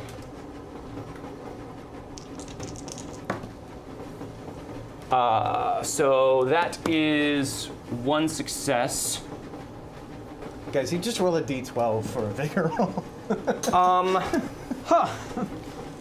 Woo! Oh, you're trained now. Dead. Didn't you know he's been making the sounds? I'm going to add a the entire d6 to that. Oh, of course. 2. Okay. He soaks both of the wounds. You're still shaking though, right? He is still shaken. So you I blew his knee out, and he's you just like, fire you fire at his knee, I got another one. and you just hear some sort of like solid sound, and you just hear him just like laughing uproariously from the other end of the train. And the bear thought tonight was going to be boring. Hand in your card. Oh, God. Damn it. It's the bear, man. It's not gonna be. Oh, I know. Bear! Meanwhile, a pitter-patter of little feet and a very confused guard that looks like he's in over his head comes out and turns the opposite way of the other guy and fires off a shot at you, Howl. Okay. You're gonna be fine. I'm not worried. That is a miss. That's a big time miss. A 1. He has no idea where you are. He just comes running out and just fires like right over your head. Son of a bitch. Crap! Rude. All right, I am a guest on this train. I take it a James guest. Bogue. No. No 5 of diamonds for James Bogue. He is quick. 10 of diamonds. Hal Melton, 5 of hearts. Rosaline Byrne, 3 of hearts. Gabriel Pryor, 6 of diamonds. 6 of diamonds. The bear gets a 2. Okay, all right. The hooded figure gets a 2. Yeah! And the other card gets a 4. Okay. That's I all find the good. hammer and shoot So all of them. what's that? Who got the highest? Me. James? Yeah. Yeah. With a 10 of diamonds. That's incredible. Is the bear still shaking? He is still shaken. All right. I'm going to try to take out his other knee, or just try and take out a knee. Okay, so you Yeah, can make another cold me. shot. Yeah. Okay, so you're gonna add another -2. Yeah. And you're not moving. And I'm not moving. Okay. So you just with steely resolve, you're just lining it up and firing, and he laughed at that one, which I imagine just strengthens your intention to fire at his other leg. Get like a +8 on this one or something, probably. All right. No. Yeah. That's a 5, 6, 7, 8. Minus -2, -2, which is a 6, which is a hit. Roll damage. That's just a 2d6. Yeah, baby. Ace, baby. 7, 8, 9, 10. 9. Oh, Hey, 20 Secret Society. 20 Secret Society. Thank you. Let That's, Ahmad know who you'd like to give that reroll to. Thank you. So that was a called shot to the leg, right? Yep. That is enough to hit. So he is going to take a wound. But before that, I was just gonna soak it. This is the bear. Soak it. Soak. I can't just let him be having his knees be blown out. Ooh, we For got all an the 8. things we've heard about the bear. Soaks both and unshakes. He unshakes. And unshakes on your turn. That's nice. Maybe you didn't hear I wear the hides of all the animals I kill. What? The bear is armored with death.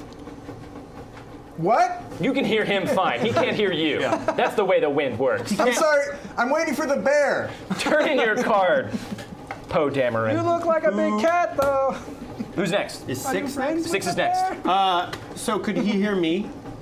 Yeah, I mean, he can hear you. So do I, if I want to try and initiate a test of wills, do I have to unshake?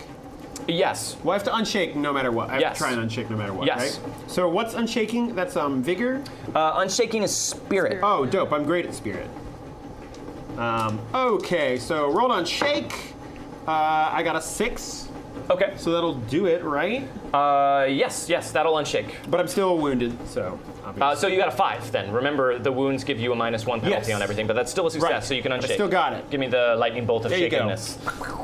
All right, so you're unshaken. So I'm gonna kind of pull myself up again and go. There's been a misconception here, Bear. We've been sent here from the Baron. You're we need you to stand down. I want to try and do a persuasion test of will. Persuasion test of Against wills. What him. is that against? That is against smarts, I believe. Bear even see him? Okay. Voice coming through the train. Like what? Okay. Where? Well, So- he's like right in front of me, right? No, he's up on top of the train car. So I'm going to give you a -2 to this because there's no visual backup for what you're saying, but he Okay. can hear you. It's against smarts, right? Yes, it is against smarts. Okay. Let's check. So make your persuade test All right. to confuse him. Let's confuse him. I got an 8, but that's a D10, so it doesn't ace. And that's- But I get +2. Okay. Normally I get +4, but snake oil salesman does not work in combat. Okay, However, so- it lets me use it in combat. The more you know. So 10. Yes. Don't ace. I aced. I said don't ace. I know, but then I did. But I just got a 7. Yeah. All right. So you succeed, but you don't get a raise. So you do not shake him. But you will get a +2. No, he unshook. You will get a +2 on your next action against him. Cool. Okay. So people who can see him see, like, again, he's just sort of silhouetted, just this giant, monstrous, hairy silhouette. But you see him take a step forward and just kind of pause for a second, and then he keeps moving forward. All right. Do you want to do anything else? You also have this dude guy with a who's- rifle right in your face. Do that. What else can I do? All I can do is like move, right? Yeah. I'm gonna try and get away. Where are you going to try and go? I don't know. There's not many places I can go. No, it's very crowded out here on this platform. Yeah, it's 4 people out here. I'm going to say Can I unless duck around the side? of the train car. That's a bad idea, right? Great idea for a I western. kind of like it. It is. Here's the thing with it. You would have had a -2 for doing another action on your Yeah. last thing, but I think that still would have been a success. So I'm gonna let you do it. Because you would have had an 8 against his 7, so that's still same outcome. So you can do a climb check at a -2. Oh, I don't have climb. Yeah, so it'd that would be a D4 -4. Actually, you're wounded too, right? Yeah, so it'd be -5. Yeah. Seems like a bad idea. Worth it. And yet, I'm going to do it. You could also, if you wanted, try and pull this guy that's in your face and like just push him off the side of the I train. guess that would also be a cool thing to do. That- If we're already accepting that the -2 could have been put on the Yeah, we are. test of wills. So that's just going to be a strength -2, -1 for your wound. So you are slightly better equipped to do that. yeah. So I think I'll try and do that. Okay. I'll try and like grab at him and like toss him back. I like to imagine that you are doing this while you are shouting out, like, "We're from the Baron and we're here to." Okay. You've misinterpreted this situation, Bear. Make your strength roll. All right, I'm not super strong. So that's a D6. -3. -3. I got a 4. -3. However, should I re-roll it or should I add a D6? You got a bunch of gold. You also, yeah, you've cursed Spanish gold. There's cursed Oh, you Spanish have your gold own here. reroll too. Oh, yeah. I like fate chips. Okay, I will use a cursed Spanish gold. I bet Jordan's gonna use it right back. Okay, I got a 5 -3, which is still bad. That's a 2, but it's opposed. Yes. So I'm going to use this red fate chip as a blue fate chip. Ah, you Because cad. I have fate's favor. Okay. So you don't get it. I will put it back into the hat. Did you call me a punk or a cock? I said a punk. Good. But now I'm calling you a cuck. You're a cock. No, you're a cuck. And rolling a d6. Okay. That's a 3 plus 2 for my Elan. Okay. Which puts it 5. So 7. Minus 3, so it's 2 plus 5, so 7. 7. Yes, Okay. you're right. Well, Roth said it. I just echoed what he said. He rolls a 5. I'll allow it. Yay! You grab him and just throw him off the side of the train, and he just goes and just goes off into the night. And I'm clutching my shoulders like a, oh, Jesus. Hand in your card. Where are you now? Give me a high five. Are you on the? He's down on the. So it goes Gabe. He just emptied the spot of the hooded figure. Guard Hal Melton. So there are the bear 3 of came them in out a and, line. like, immediately leapt up onto I the see, top. I see. The bear took a door back by his chair and climbed up on top of Awesome. his train car. He was just going to come find you and jump down on you, but he found some playmates up here. All right, up next is a 5. Yeah. Hal Melton. Yeah. Low draws. So Hello. so you can. On. So low. I want to use my draw. Okay. I heard him talking to someone called the Bear, Yep. and I'm gonna say, "What kind of name is Bear? What kind of name is Bear? What's he doing on a train like this?" So, you Villainous verbosity. play to make an opposing wild card, lose his next action by gloating or talking about his master plan. Okay. Well played. I like that. That's great. All right, what do you want to do on your turn, though, Hal? I'm gonna toss this other guy. Because that's free. You're going to toss him off the train? Everyone off the train. Wait, is that a fighting or what is that? To toss people off train. So you were just pushing someone, which is what I'm making that. Sure, It's just sure. an opposed strength roll. Oh, okay, that's fine. I'll do that then. Okay, and since this is such tight quarters, you can push them. If you win this strength roll, you push them off the train, basically. Great. Okay, cool. That is a 6. A 6? Yes. You sitting with that? Yeah, I'm fine with a 6. Okay. I've only got one more fate chip to give to people. So everyone can. He got a use their 5. own now. Got it. Yep, he got a 5. No ticket. I checked the tickets! That guy's gone too. It's now a clear platform with just Howell and Gabe up top, James and Rosaline, and Adrian Meeker, the bear. All right, so Oh yeah, here you do go. you want to move? Can I climb? Is there a ladder there that goes up to the car where the bear is? Yes. Okay, so let's pretend I threw the guy off, climbed ladder, then asked him, like, what kind of name is Bear? Okay. Who dis? Well, that's Who the guy dis? that just got thrown off the Yeah. Your train, That who means dis? I'm the phone. train. And this guy also got thrown off Who the dis? train. So the bear says, "The bear is me. I am the bear. I regret this The immediately. killer of all of these animals. I have yet to meet a man or beast that I cannot destroy and rip asunder with my bare hands." Is he wearing human skin? You can't tell. I bet he is. It's piled very deep. He's wearing human. And anyone who would dare try and tangle with the bear will face his... He goes on like that for a little bit and just misses his turn, just going on His about how master great plan, he is. That was a dope move. right? Well, it was my turn anyway. Oh, it was your turn? Yeah. Oh, you should go first then, before he has the time to say all that stuff. Well, I mean, he's still on the other train car. I'm gonna throw another knife at him, I guess, at this point. Okay. It's a knife to Okay. the throat and then explains his master plan. Anyway, I got a thing. Damn sharp birds. Okay, what am I at a minus again? Minus 4, 4? 5. 5? Minus 5. I'm also in the way now. I don't know if that matters. Only if she rolls a 1 on her throwing die. What did you roll? I rolled a 1. Ah! Well, I didn't roll. Wait. No. Wait. Yeah, I you rolled did a 1 roll on your throwing die. I rolled. Tell me your master. Ah! Why, Rose? You grabbed the knife by the wrong You side. pissed You're me like, off, Al. Still not. That's not. I want to re-roll it again. Okay. Come on, give me something better. Oh, that's a 6. That would be an ace on a d6. That's true. And a d6 is what we normally roll for wild dice. Yeah, so. you cheated us. Sorry. Wait a minute. We was robbed! Well, I'm not gonna hit Howl at least. No, that's right. You won't hit Howl. So you. Although, you know what? I'm gonna keep my highest roll, right? So. Curse finish gold? Yeah, I want to. Please do. All right. Train going. There it is! Double eight. Double. Double eight. Yes! Oh, it took 3 tries. Right? So wait, let's see. And 11 is your highest. 11? Yeah. Okay. Oh, I'm sorry. 11 minus 5. Still, so a 6. It's a 6. So that is a hit. Roll damage. Yes. Oh, wait, I forgot what my damage was. Okay, strength plus d4. Strength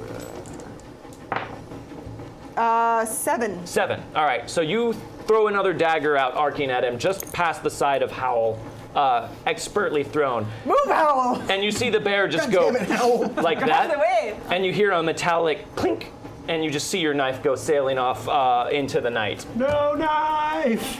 That's right! Now you see the bear cannot be defeated. And then he launches into his Kind of aforementioned metal speech. Kill. Well, I guess at least it works thematically. You're welcome. James Bogue. No, thank No you. 3? Okay. What about this ace of diamonds? Can I interest take you? it. Oh, yeah! baby. Hal Melton, 10 of clubs. Oh, yeah. I'll take that. Rosaline Byrne, 6 of clubs.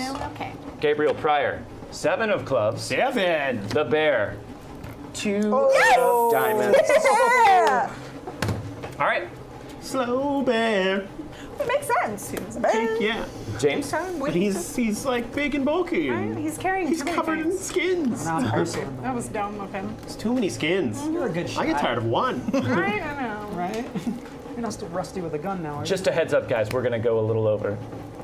It's a good thing I didn't shoot my gun before this train. Otherwise I'd have to reload at some point. Yep. You've only fired 2 shots by my I fired count. 2 shots, yep. Didn't you fan the hammer? Oh, No. I didn't decided fan not the to. He hammer. opted Right. not to take the -6 penalty to all of those Every shots. shot. yeah. Got it. Although it's turned out okay, but usually it was like a -4. Correct. What are you doing, James? Can I see the combat sheet one more time? Yes. There's also one out on the table, too. Okay.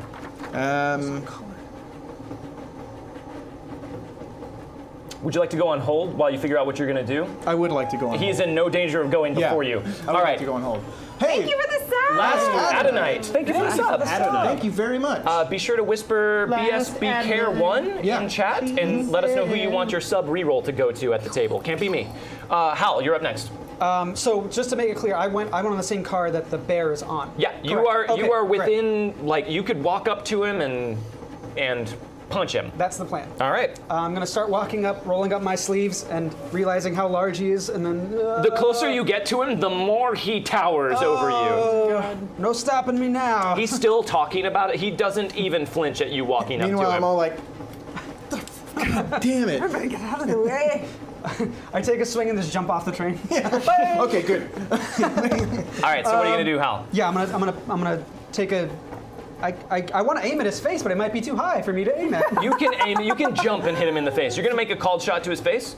Oh well, actually. That'd be at a -4. -4. Is- I won't give you the -2 penalty for being in melee range with him for the darkness.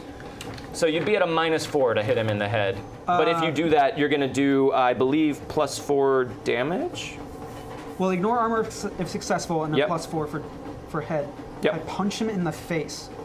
Yeah, let's go for it. All right. Let's go for Make your it, roll. guys. At a -4. Well, that's a 12. That's double ace. That is a double A. Yes! Oh.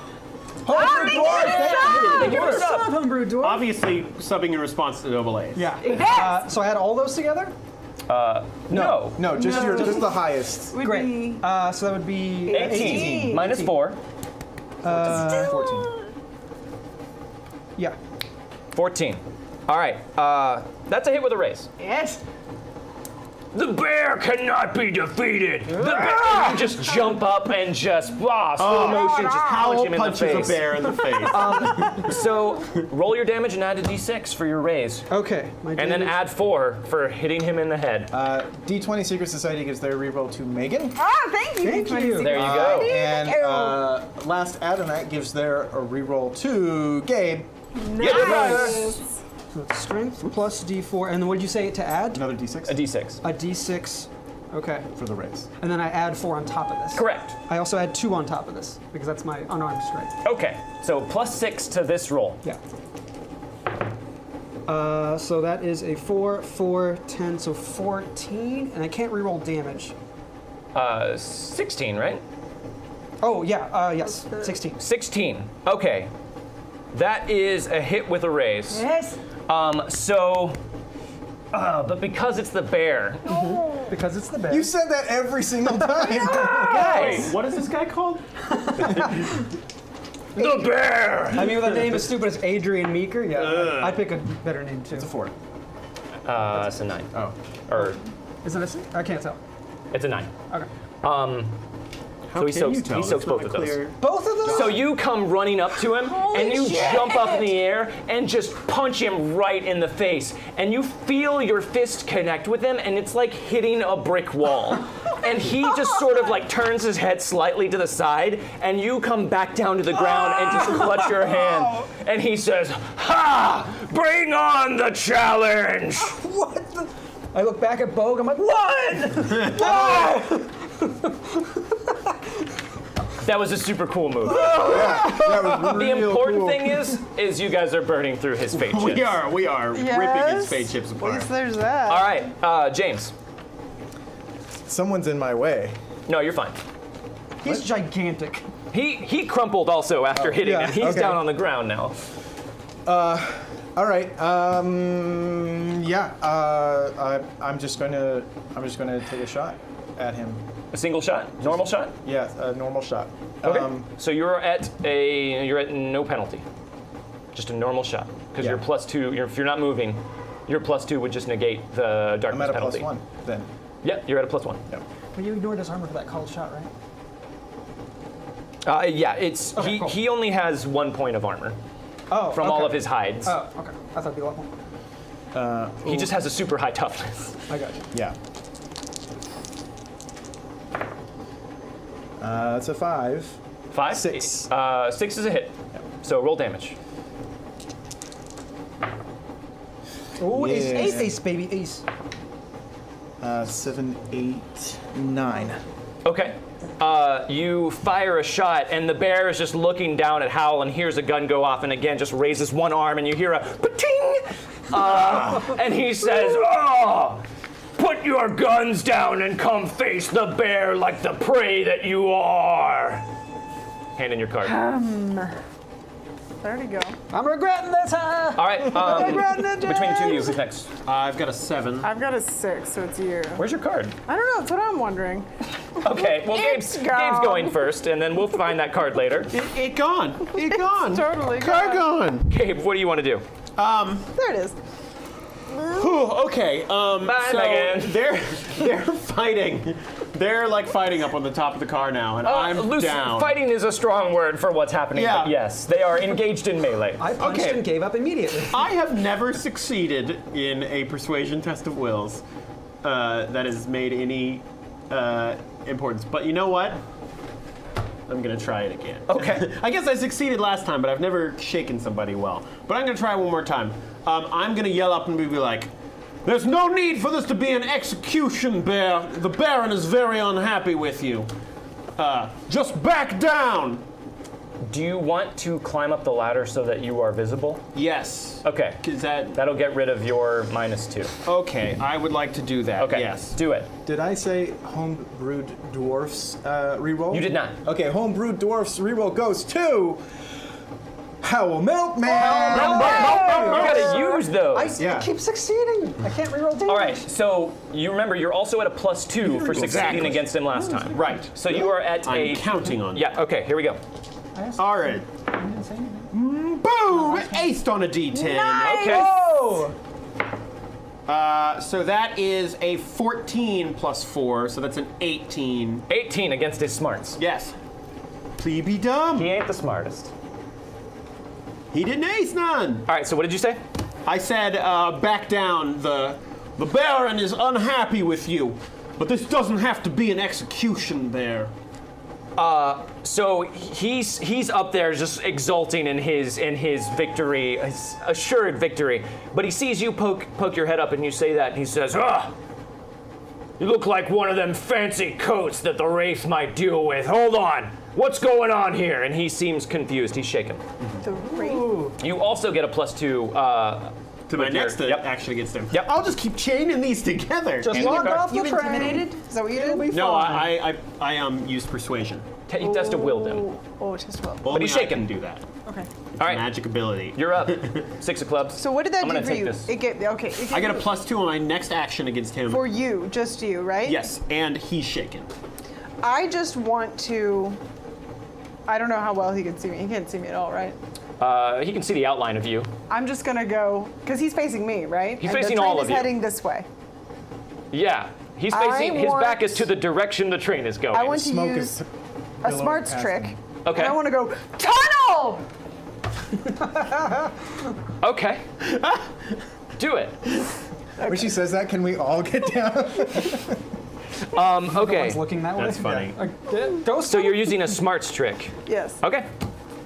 That's opposing his smarts. Yeah. I figured he didn't have very many. Yeah, you're smarts. probably smarter than him. 6. 6. Dumb. So this is opposed. Can, You can, if you want to do anything before you stick with it. could I re-roll though after he rolls? No. I want to add a D6 Unless you wanna let me just do in that. case. Because why not? No. Okay. Should have done. No. Yeah. Okay. That ace, Wait, by the that way. did ace. So Yeah. So that adds a 7 to what the So hell did I just 13 say? 13 all day. right here. Okay. Whoops! Tunnel.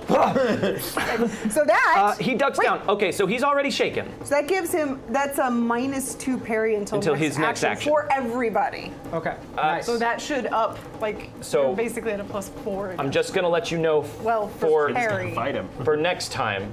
Yeah. What? His next action is about to happen right after you. Oh. So not the best timing for a smarts trick. However, because you guys, Next action. so he keeps That's that how- -2 until his next action. So that's something that's better to do when you are. Wait, hold on. So it's like so because he's going after me, that counts as his next action. It's not Yes. like until So if you were going like first in the round, that would be good timing. I'm gonna let it persist this time because you guys haven't used smarts tricks before, and I Okay. really want to encourage you to do that, especially against dudes like this. That's what they're for. Okay, that's- So I'll have it persist until his next I action. applied that like I would in D&D. I was not thinking about it like So that. he goes down, tunnel, and just ducks down. Now he's already shaken, so you turn in your card. I didn't get a raise, right? You did get a raise. Oh well, he's But you can't. He doesn't take a wound You from can't get being no, double I know, outsmarted. but he's shaken. He's also shaken. I get it. However, he is going to unshake now. That's a 6. That's an ace. Damn. That's a double. Double ace. Yeah, okay, he unshakes. Wasted. He actually heals 2 wounds because he God damn it. so much. He becomes super sick. He unshakes. However, he immortal. seems a bit taken aback between the things that you're shouting and the things you're shouting. There's no tunnel. What? The bear is confused. Hal, you're still in front of him. Yeah. So he's just going to just swipe at you. And you can see now up close with him, he appears to be wearing some sort of like shielded gauntlets on his hand that end in like long knives. And he's got one on each hand. Should have stayed in my seat.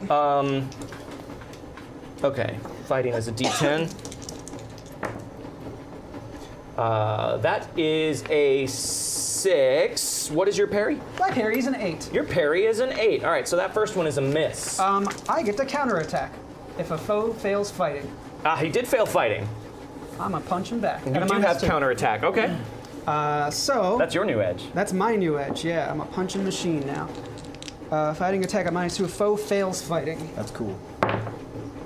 So that is an 8 -2, so 6. And his parry is down 2 because of the smarts trick.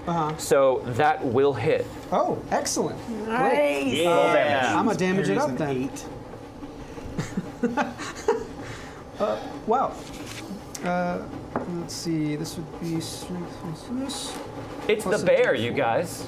You keep saying Wait. that. This guy's the bear. He is. I thought he worked for the bear. No. You didn't make it clear. That is 5 + 2, 7. You make the bear angry with your pitiful attacks. And he Wait, comes. I can reroll damage No. with this? No. And he comes swiping down with his other gauntlet. Oh my god! Bear good at this. We Guys, really- Jordan aced again. It's an 11. I want the statistics on how often you ace. So what's your in a parry? game. It's an 8? How- That's just a hit. Jordan is the real fate's favorite here. Okay. He did draw the fate chip, legendary fate chip. Yeah. 9 damage. Okay. What's your toughness? Is 7. Okay, so he's gonna shake you. Okay, I will soak. Oh wait, I can't soak a shake, right? No, but you can just spend a fate chip to automatically Great. unshake. On my turn. Great. Or you can do it whenever. Oh, okay. Well, I can always try on my turn to do it Okay, for you, right? so yeah, he just comes swiping down at you and just slashes open the front of your shirt, and you just barely scoot back. What You're caught manner off of guard. beast is this? He's a bear. He said it like a number. He said, yeah, he says that a lot. James Boak, A raccoon? 7 of spades, 5 of clubs, Give me a good one. Queen Yes. of diamonds, Jack of hearts, Jack O'Hearts. Joker. No! Guys, it's over. No! You! He's gonna throw me off the plane. Yeah, I know. Gonna Nice do a knowing you. thing! Oh, nice one, me specifically. Okay, here's what the bear is going to do. Yep. He's going to go now. He's gonna swipe at you twice. And then if you're not still up after that, he's just gonna go barreling right past you. Okay. So let's see. Barreling? Barreling. That's not a great roll. I'm gonna spend a piece of cursed Spanish gold. By the to way, your reroll it. head's cut off when you stand up. I know, that's fine. That's even worse, but I'll spend this piece of cursed Spanish gold. He has so much of it. 5. I'm gonna add a d6 to it. Spain's running out of curses. I know. See, guys, I don't always do it. 8. Is that enough? My parry is 8, so you need it. Oh, no, +2 actually for his fighting. I forgot about that. So that's a 10. Yeah. But still, it's still a hit. Okay, but not with a raise. Okay. 13 damage. Yeah. And you are shaken. However, you can spend a fate chip. Actually, it's 15 damage. You can spend a fate chip to unshake before this, or you can just try and soak. What's your toughness? Toughness is 7. Okay, so that is 2 raises, a success with 2 raises. So he's just gonna deal 3 wounds to you right Just now. 3. So let me spend a chip to soak it, or to unshake immediately, and then soak after. Just go ahead and soak, I would. Unshake would reduce the number of wounds, and then you can. Well, because if you, I think you should soak first. Because if you soak the 3, then you unshake But he has- automatically. it's kind of 6 to 1, half dozen the other, because he has less wounds to soak if he unshakes first. Does he? Yeah, because he would be shaken and then take 2 wounds. Oh. Yeah, all right. Are you spending 2 fate chips? Well, I'll spend 1 to. One to and then unshake. I can. And then yeah, 1 to I'll soak? Yeah. I can spend the blue one is better, right? No, spend the red to soak. It doesn't matter. You're not using the red. For Oh, okay, I got you. And I roll. Soak, vigor, soak, soak, soak. Vigor is. Love that song. I don't Savage World song. Oh, it's not the What'd you best. roll? I mean, it's a 4. It's a 4. That's all I need, right? To soak Well, 1. to get 1. So Right. you would be shaken and have 1 wound. I will. You can be in the 1 wound club. I will re-roll that. Okay? I have so many, might as well use them. Yeah. That's what they're there for. So it's a 6. I don't get any pluses. Same on thing. this. Yeah, it's not any better. You want to spend another one? You got so much cursed Spanish gold. Give it to me. But it's so cursed. It's so cursed. You don't get to We keep know it. Jordan You is don't going to get use the it's gonna cursed get wiped Spanish away, gold right? for like, all right, These will you're stay. at 3 wounds cursed and the Spanish bear's attacking gold. you twice. I'm going to use 6 cursed Spanish gold to get a triple A. Just a real quick reminder, any cursed Spanish gold that is gifted to you specifically persists between sessions. The Yes. table cursed Spanish gold goes away after Okay, each I game. should start using that. I'll take the 1 wound then. Okay.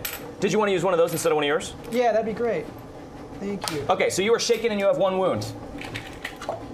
Okay, I think. Now comes his second attack. Cool. Great. And this is at no penalty because of the Joker. I'll spend this piece of cursed Spanish gold that I have here. Yeah, that's the one. Okay. Who's keeping track It's a of 9. this? Yeah, my parry's an 8. Okay. I thought 8 would be really good, guys. It is really good. It is. Not against them. Yeah, an 16. Sounds good. 16 damage. Toughness is 7. So that's a success with 2 raises again. So you're shaken, so he's going to incapacitate you if... a soak. Do that. Yeah. Well, you only have 1 wound, right? He has 1 wound, but he's going to deal but 3. success with 2 raises, so that would be 3 wounds, which Yeah. you do. Yeah. I'm a soak. So, What's this look like? oh, he's just like raining these razor sharp punches down on you. And it's just like he's hammering them down on top of you, and you are just not, you are so dazed you can't get out of the way. I have some really cool battle scars, though. So as a manager, I feel like you should be like a Oh, it's little gonna happy, be- but a little sad. I mean, I don't want you to die. Yeah, thank you. That's a 6, so I soak 1 at least, right? Yes. Yeah. So you would have 3 wounds. Unless you want to try and reroll. Use a little more. Use 1 curse. Yeah, I'll use one more. Give it Okay. at least 1 shot. I just need 1. If only it was a 6, it's so much easier to ace on a 6. No, that's worse. Yeah, I mean, this is kind of what we expected, Hold on. right? Do you want to use a point of plot armor? That's true. Yeah, let's use that. use that definitely use for that. sure. But Okay. I forgot we had that. Yeah. So you take Jimmy, 1 wound. I'm with you, but we'll wait. Ah! You are a frustratingly tough little man. The bear will enjoy decapitating you. You're all right. And he just kind of gets down and just roars in your face. That's his card. Wait, is this him barreling past me, or is it only? No, he's not going past you only if he because got me you're still down? in place. All right. Me? Yes. Okay. How far away am I from him? Same amount of distance. I don't think you've changed your I know, placement but at how all. far is that? You are still about 32 feet away from him. You're about your apartment Okay. and a half. That's exactly right. Yeah. Can I? What I'm wanting to do? Can I move over to him? Yes. And still attack? Yes. How? Okay. What I want to do is get on the other side of him from where Howl is. You can't do that unless you run. Okay, fine. And there's no way to get past this guy without getting an attack against you. He's just takes up so much train. I don't know which thing I want to do. Okay. Okay. His toughness is really high. And toughness his parry really is high. also pretty high His parry's high. because he's wearing shielded gauntlets. Aim. Well, Guys, we have to kill him because I want. okay. Oh no, that's only. I those want gauntlets so to bad. get over to him in such a way. I'm gonna use put them on 54 the card pickup at this point. This guy's not taking anything.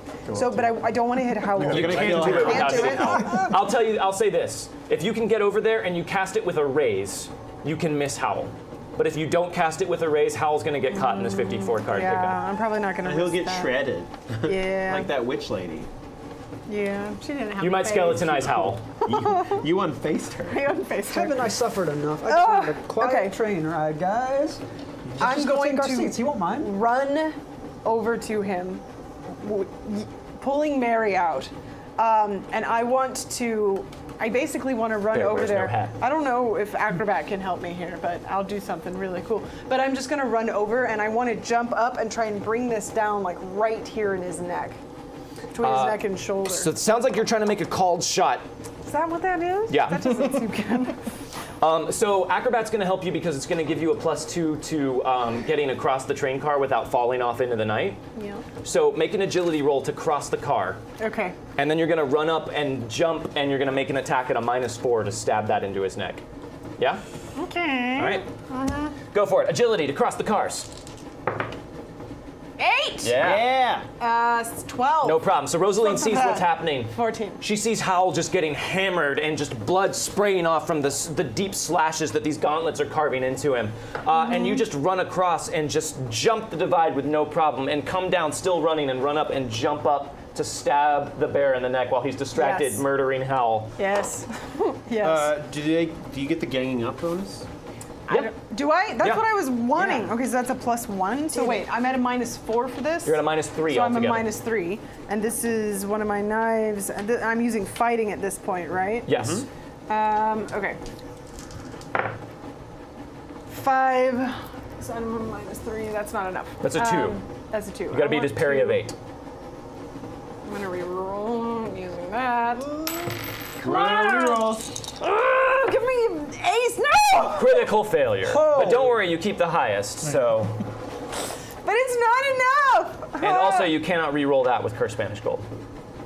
You would have to use a fate chip only to have re-roll one it. fate chip left. Well, no, you can use Curse Banish Gold because it doesn't count as a critical failure. You already have a higher roll. Okay. That's the last one. Should I use it? Use it! Sure. Fine. Take it. That's what it's there for. My God, please give me an ace. That's not. None of these are right. Okay, I can't. I can't fucking do this really cool. Use the wrong die. Use the right one. So you come running up to jump up and stab him in the neck. And he's just been laughing down at Howl this whole time. But as you come running up, without even really like looking at you like he's swatting a fly, he just kind of bats you out of the way, and you go falling to the ground behind him. Hand in your card. Hopefully not the ground. No, not the ground, the train ground. You're up next. All right, man, I've been trying. He's not shaking anymore, right? Not anymore. He was very confused for a long time, but then he seemed to really sort of redouble and enjoy like just beating it out of Howl. So I'm up on the top now because I climbed up there for the last one. Yes. You are all obscuring James Bogue's shot. Oh, gee. You're welcome. I don't think me shooting him with my tiny derringer is going to be a particularly useful move. So I'm going to keep bullshitting and trying to like walk towards him with confidence and try another persuasion test of wills. Okay. And what I'm going to yell is like, you know how the Baron and the Wraith work, Bear. Do you think killing us is going to end this? Okay, make your roll. All right, let's try it. Now I believe you still have a +2 against him. Yes, I do. All right. Because I succeeded last time. Yes. I just want to raise. I want to shake him. It's only a 6. So 6 Plus plus 2. 4, that's a 10. Right, okay, so a 10. Because I still get my charisma. Yes. Hey, Snake Eyes! great news. Snake Eyes! He failed. Who are you? Why do you keep saying this? The bear has never heard of you. He's never seen you. What is happening? He is shaken. And he's also real confused. He's not used to people he attacks just like continuing Seriously, to talk stop, at him. bear. Hand in your card. You shouldn't keep doing this. James Vogue. That's what you were going to do? Yeah. Guys. It worked. He's shaken. He's shaken, but Now wound him. Now you have to wound him. Come on, Gunslinger! Wound What was him. I gonna do? I had a derringer. I'm like flat. that's what I was talking about. No. What do you mean no? Where were not I've shot him 3 or 4 times, and every time I hit him, and he just shakes it off. Yeah, but he's shaken now, so if you get like a hit with a raise, He's gotta- running out He of has like fate no chips. fate chips left. Wait, what are those two? Those are his fate chips, but damn he's it. got mostly none left.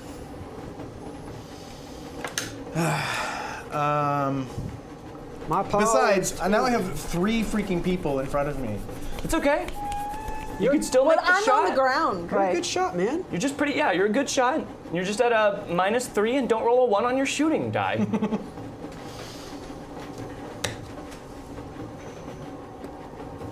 Oh. Never mind.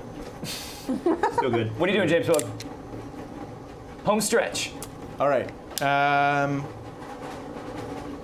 He's going to take. He's going to take a shot.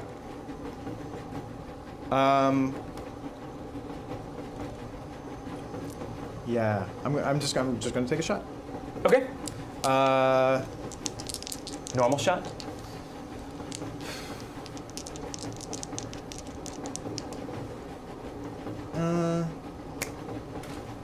Yeah, normal shot. You're at a -1. That's pretty good. That includes my trademark Yeah. weapon. You're at a 0. And my You're at a marksman? just an even. Yeah, it includes marksman, but it wasn't trademark weapon, so no penalty. Okay. 8. That's an 8. An 8's a success with a raise. Pretty good. Yeah. That's extra damage. Yeah. That's what we want. That's what we want. Yes, one of them. Ace, 14. Keep that train Come on, going forever. roll it, roll it, roll it. 18. 18 plus 19. 19. Yeah. Success with 2 raises, and he's already shaken. Okay. So the bear is just over, like he's swatted you to the side. Rosaline's on the ground. Howl is just like out of breath, struggling to stand back up. Gabriel is striding up to him, going like, "What are you doing? You have to stop!" And the bear like, "What is happening?" And then a shot rings out from down the train. And all of this chaos, James Bogue has just been standing on the other train car, sighting and moving with the train, and finally just zeroes in and fires off a shot. And it goes streaking past Gabriel's ear and right up through the side of the bear's face. And you just see his head just whip to the side. He takes 3 wounds. Whoa! Yes! He shouts politely. Hand in your card. It's a pretty polite show. No, how nice of him. After I say that, I say, Adrian Meeker, you are under arrest by the power vested in me. What? I don't have. Are you married? Yes. He doesn't hear you. He's still shouting in rage. Hal, you're up. Oh wait, I'm sorry. Were you finished? No. For the murder of the citizens of Deception. You have failed this city. You have failed this. You have failed. He is just shouting, but when you say that, he stops, and you guys can see his face is just bleeding. He looks awful, but he looks up and just looks right down the darkness to you, and he goes, "The bear knows you." Hal. So Howl is on one knee and Third person. stands up as best he can, just shaking, his clothes just torn asunder. He spits some blood out, and he holds his hands up. "I sentence you to death!" And he uppercuts him. Roll fighting. Okay. How many wounds do you have? It doesn't matter. Oh wait, you're shaking though. You have to unshake Of first. oh, right. So first you have to unshake by standing up to your feet. Who's driving? Spirit. Oh, it's spirit? Oh, okay, that's Who not the hell too bad. knows? This is... Probably a skeleton at this point. I did it! All right, you're good. You unshake. Okay, Yeah. Oh, I wish I would have seen that. Make your attack. Okay, where's my D12? So this is not a called shot, right? You're just up. You're just punching him. No, this is going to be a called shot. Oh, it is. Yeah. Okay. I'm going to go... Actually, I might go for a limb. Maybe I'll just try to kick his leg out from underneath him. Uppercut him in the knee from down on the ground. Uppercut him in the knee? You already said you were gonna uppercut. I did say that. Do it. If you uppercut someone, it's got to be in the face. Shove his patella up his leg. I like Uppercut him in that. the, Does it I'll work uppercut him in the like nuts. Yeah, in the nuts. Upper nutter. This is going to be the worst low blow in all. So in you're all at a of the -2, so -4 altogether. I have improved nerves of steel. Right. So So I'm does he. The toughest son of a gun, other than the bear, I guess. But after this, so that is just a 6. So it's a 4. Yes. You can use this to add a d6. Do it. I want to add that to damage, I think. Actually, let me oh no, he doesn't get to. I don't think you can add a d6 to damage with a blue fate chip. Did we? That's not damage, though, is it? No, but you were saying you wanted to Can I- save it. You can't spend fate chips on damage No, rolls. not at all. Okay. Let So me, I would suggest spending it now if you wanted to. Okay. Yeah, either re-roll or use that to add. Yeah, a d6. add a d6 to it. Okay. That is a 5. And it was a called shot, So 9. so that'll hit. Okay. Yes! Cool. Roll So- damage. Okay. Where's my... Oh, I don't add that to that. Please. This is not with a raise, right? No. Okay. Ooh, that ace, though. Nice! So that is 10. Plus the called shot damage. No, that's only 2. Yeah, you got past his armor. So you Oh, right. you sentence him to death and uppercut him right in the nuts. And you feel Let's make it stomach. you said I nuts. did say nuts. You It's said nuts. nuts. Canonically, nuts. And you feel something break under your fist, and you just hear him go, and he just starts vomiting blood out onto the train. As this happens, everyone who is not Howl, make a notice roll for me. Oh Howl my is God. very distracted. Bucket list. punch someone in the nuts to death. Achievement unlocked. I got a 6. I also got a 6. I got not much. I got a 2.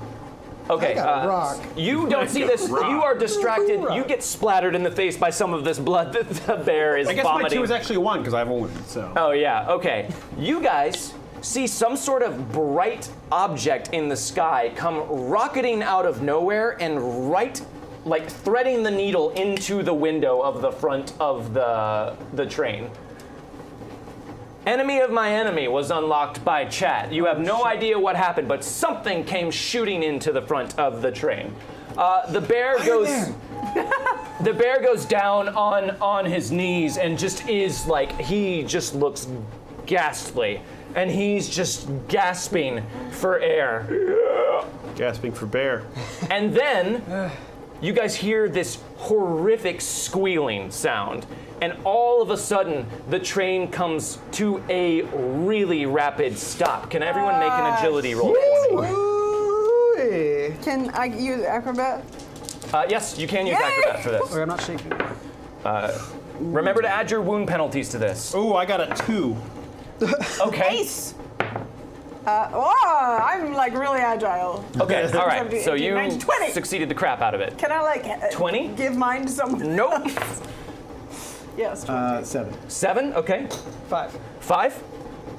So all of you, you kind of just instinctively flatten out and grab on to whatever you can, some lip of something. Gabe, you're caught off guard. You're wiping blood out of your face. I'm standing there wiping blood. I've got a pretty serious gunshot in my arm. Yeah. And I was just like, ugh. You go flying, and you have just the briefest moment to try and grab the side of the train before you go flying off. Make a strength roll for me. It's gonna break his arm. His other arm. I got a 7. Minus your wound. Minus 1, so 6. Okay, so you grab the side of the train, but it just pulls your arm really jarringly out. I scream, Gabe. Take Is this happening? a point of fatigue for bumps and bruises. All right. Here. Fatigue. You scream out, Gabe. Yeah. The bear goes just flopping off the train and out into the dark, and the train comes just squealing to a stop. If I see him fall off the side of the train, my eyes just are immediately tracking where he. Okay, fell. so it goes sliding down the track, but you're keeping eyes on him, and you can see he's just kind of motionless over there. So the train comes to a stop. What are you guys gonna do? I'm gonna keep hanging. I'm going to go and try and help Gabe. Okay, so you can go help pull him up. I'm hanging by one arm that's now dislocated, and my other arm is like bleeding and shot. Yeah. I'm gonna try to pull him back up. Okay. I'm just gonna sit cross-legged on the top of the train and just kind of look at what happened in front of me, of this gigantic, massive man. Okay. I'm just kind of, I'm beat to hell too, so I'm just gonna sit there for a little bit. All right. I'm going down to Meeker. Okay, so you're immediately just like clambering down the side of it and heading over to Meeker. You guys are all staying on the train. Yeah. Okay, so you're running over to Meeker. You can see him like pushing himself up in the ground, just like blood just dripping from his face and out of his mouth. You can hear his gasping breaths. You guys see some figure with its head all wrapped up in cloth and just these big goggles, wearing some sort of silver pack on its back. Just poke its head out from the front of the car and look up at you, and then kind of go back into the car and then come out and look up at you guys again. And then it makes a motion like this, gesturing off to the planes, and sticks some sort of small blinking square onto the side of the train. Oh shit. And then it presses some sort of button here, and you see fire just erupt out of its pack, and it shoots up into the night. And flies away, and you hear just some sort of like ratcheting clink, like an alarm clock that's not quite about to strike, and this thing continues to blink. You get the impression something bad is about to I happen. think that's our cue to get out of here. You have a very astute assessment of the situation, Rose. Yeah, I'm Yes, just gonna always. fumble off the side of the train. Where the Okay. hell did James go? Run as far as I can. Take a point of fatigue for bumps and bruises. Sure. But you guys can either do this quick and take a point of fatigue, or you can do it carefully and maybe not get off in time. I don't think I can afford another point of fatigue. Yeah. You actually can. Well, yeah, because I guess you can get 2, right? Mm-hmm. I would probably take a point of fatigue. Okay. But there's like almost no chance of healing anybody if I have 2 fatigue. and You'll a be wound. fine. Here's some fatigue. All right, so you guys get off the train and start just stumble running after. James, you're just focused on Meeker, and he's back from the train, and you're just like, I imagine you T-1000ing out through the plains after him. The train explodes. The engine explodes, and an explosion just sort of like ricochets back through the other cars of the train. You hear the brief screams of the fighters that were on board, and then everything goes silent. And just the force of the explosion just blows all of you down onto the grass. But James, you stumble. Do you look back at the explosion, or are you a cool guy? I'm a cool guy. And you keep going. You keep going after where Meeker is, who's still struggling to sit up. James. You're over by Meeker, and he is wiping blood from his face, and he looks up at you. He says, "Yes, the bear knows you, savior of deception. The bear remembers your face when the town burned. That was a good day. What do you want?" I want you to face justice. Ha! There is no justice for men like the bear. No. There's not. Not for men to decide. And I point the gun at basically his eyeball. Okay. And say, you have 1 moment for mercy. Where's the Baron? You want the Baron. Even the bear doesn't know where the Baron is. What use are you? And I fire. All right. And you just go straight through his head. And he just stays on his knees for a moment and then just face plants forward in the grass. Yeah, and I'll kick him off and like start stripping away and searching him just to see if there's anything on it. Okay. So James is off doing that. You guys are still face down in the grass, and will all of you make a notice roll for me, please? Them? Yes, not you. Okay. Yeah. Nice. I got a 4 minus 3 for 2 fatigue and a wound, so I got a 1. Okay. I got a 6. 12. 12. Okay. So I'm just like lying in the grass, like, You guys kind of roll back over and look at the train, and you see something in Meeker's car. The fire seems to be burning really brightly in there. And you hear another, what sounds like a secondary explosion of some kind, and some sort of like rectangular object comes just rocketing out of it and just rolls to it, just barely misses you guys and goes tumbling through the grass and has like little bits of flame on it. It looks like a long silver rectangular shape. It looks metallic of some kind, but it seems to be just a solid chunk. And the fire just kind of burns for a little bit on it and then dissipates. I want to go look at it. Okay. I'm going to pick myself up best I can and go help Gabe. Okay, you go over and try and help him out with all of his sighing. Curious enough to want to figure it out. You walk over and you can feel residual heat from this thing, but as you get closer, it doesn't feel that hot. And you kind of gingerly, you want to touch it? You reach out a hand to touch it. It just feels a little bit warm. It doesn't feel that hot. It looks like a box with no way to open it. But you get the impression that there's something important inside of it. I'm gonna take it. Science was unlocked by all of you people in chat. A mysterious box showed up. I take it. All right, it's mine now. It's kind of heavy and big. It might take a couple people to take it. But here is where we will stop for the evening. I think this is a good point to stop. One lieutenant down. 3 to go. But I will say, James, as you are going through the bear's belongings, you do find what looks like the remains of a crumpled telegram. What does the telegram say? We will find out next week on Wildcards. Beep beep beep beep beep. That's the wild card theme song. Beep beep beep beep beep beep. No. Are we going to assume that we like try and do healing and stuff before the golden hour? We will, gets yes, up? we will deal with that next time. Okay. But since it is 11:34 right now, I think this is a good time to stop. Thank you guys so much for hanging out and being here for the premiere of season 3 with us. Thank you also for all of your tips and subs. We very much appreciate it, guys. Yes. Great. Thank you so amazing. much. Yeah, you guys, we are happy to be here for you, and we hope you had a good time with it. Let's go around real quick. Everyone, tell them your name, tell them where they can find you on Twitter, and then if you have anything you want to promote. I'm Jordan Pigeon. I'm at Jordan Pigeon on Twitter. Check out my podcast I'm part of, This American Lie. And also check out the video that other Jordan and I just did on Saving Throw, the dice review video. That's also a sketch. No, it's very serious. Yeah, very serious. Megan?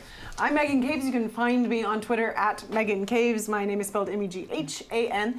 And you can also catch me on Wednesdays on Iron Keep. It's our D&D show, which is a lot of fun. And then Jordan Garav and I have a podcast called Experience Pointers that comes out for Patreon backers, $10 and up here at Saving Throw Show a week early. Comes out on Tuesdays. And it's a GM podcast. You can find us on Twitter at EXP Pointers Pod. Garaf? You can find me on Twitter at DoubleGXG. That's the word double, then GXG. And you already covered Iron Keep and the podcast. Yes, So Garav that's- is also on Iron Keep. Yes, I am also on Iron Keep. So that's Wednesday nights at 8. And that's it for me, I think. Dom? I'm Dom Zook. You can find me at GadZook on Twitter. That's it. That's all All I right. got. I'm Jordan Caves-Callarman. You can find me at Jordan Callarman on Twitter. You can also find all of us at our Wildcards accounts if you want some in-between session Twitter roleplay and some other fun stuff. I am at Wildcards_GM, at Wildcards_Meg, at Wildcards_JP, at Wildcards_GXG, at Wildcards_Dom. Guys, thank you so much for tuning in. Check us out. Check out our Patreon page if you want to support us and get access to some more cool stuff. Be sure to tune in on Sunday for Tempting Fate. They're going to be doing a vampire game, and we're going to have guest Jason Charles Miller and Kate Friedlander from yeah. Uncanny Valley. Kate Friedlander as well. So check that out. Just real quick, if you want to catch the intro again, the awesome intro that Garav edited. So cool. It's very awesome. It's on our YouTube right now, so go ahead and check that out, just the intro. And also, if you're new to Wildcards, Jordan put together a recap video, which was edited by Tyler Rhodes, who was on last season. And that is also on YouTube. So if you're wondering exactly where we are right now, you have not missed a ton by watching this one, but you can catch up on seasons 1 and 2 and just be 100% up. Thank you guys so much for joining in with us. Thank you for staying a little bit late. I just wanted to make sure we gave the bear a good, well-deserved death. We've been talking about it for 2 seasons now, so I thought it might be good. We'll be next week. Back next week. We will be Same back time. next week. Same bat time, same bat channel. We will leave you with some finger guns.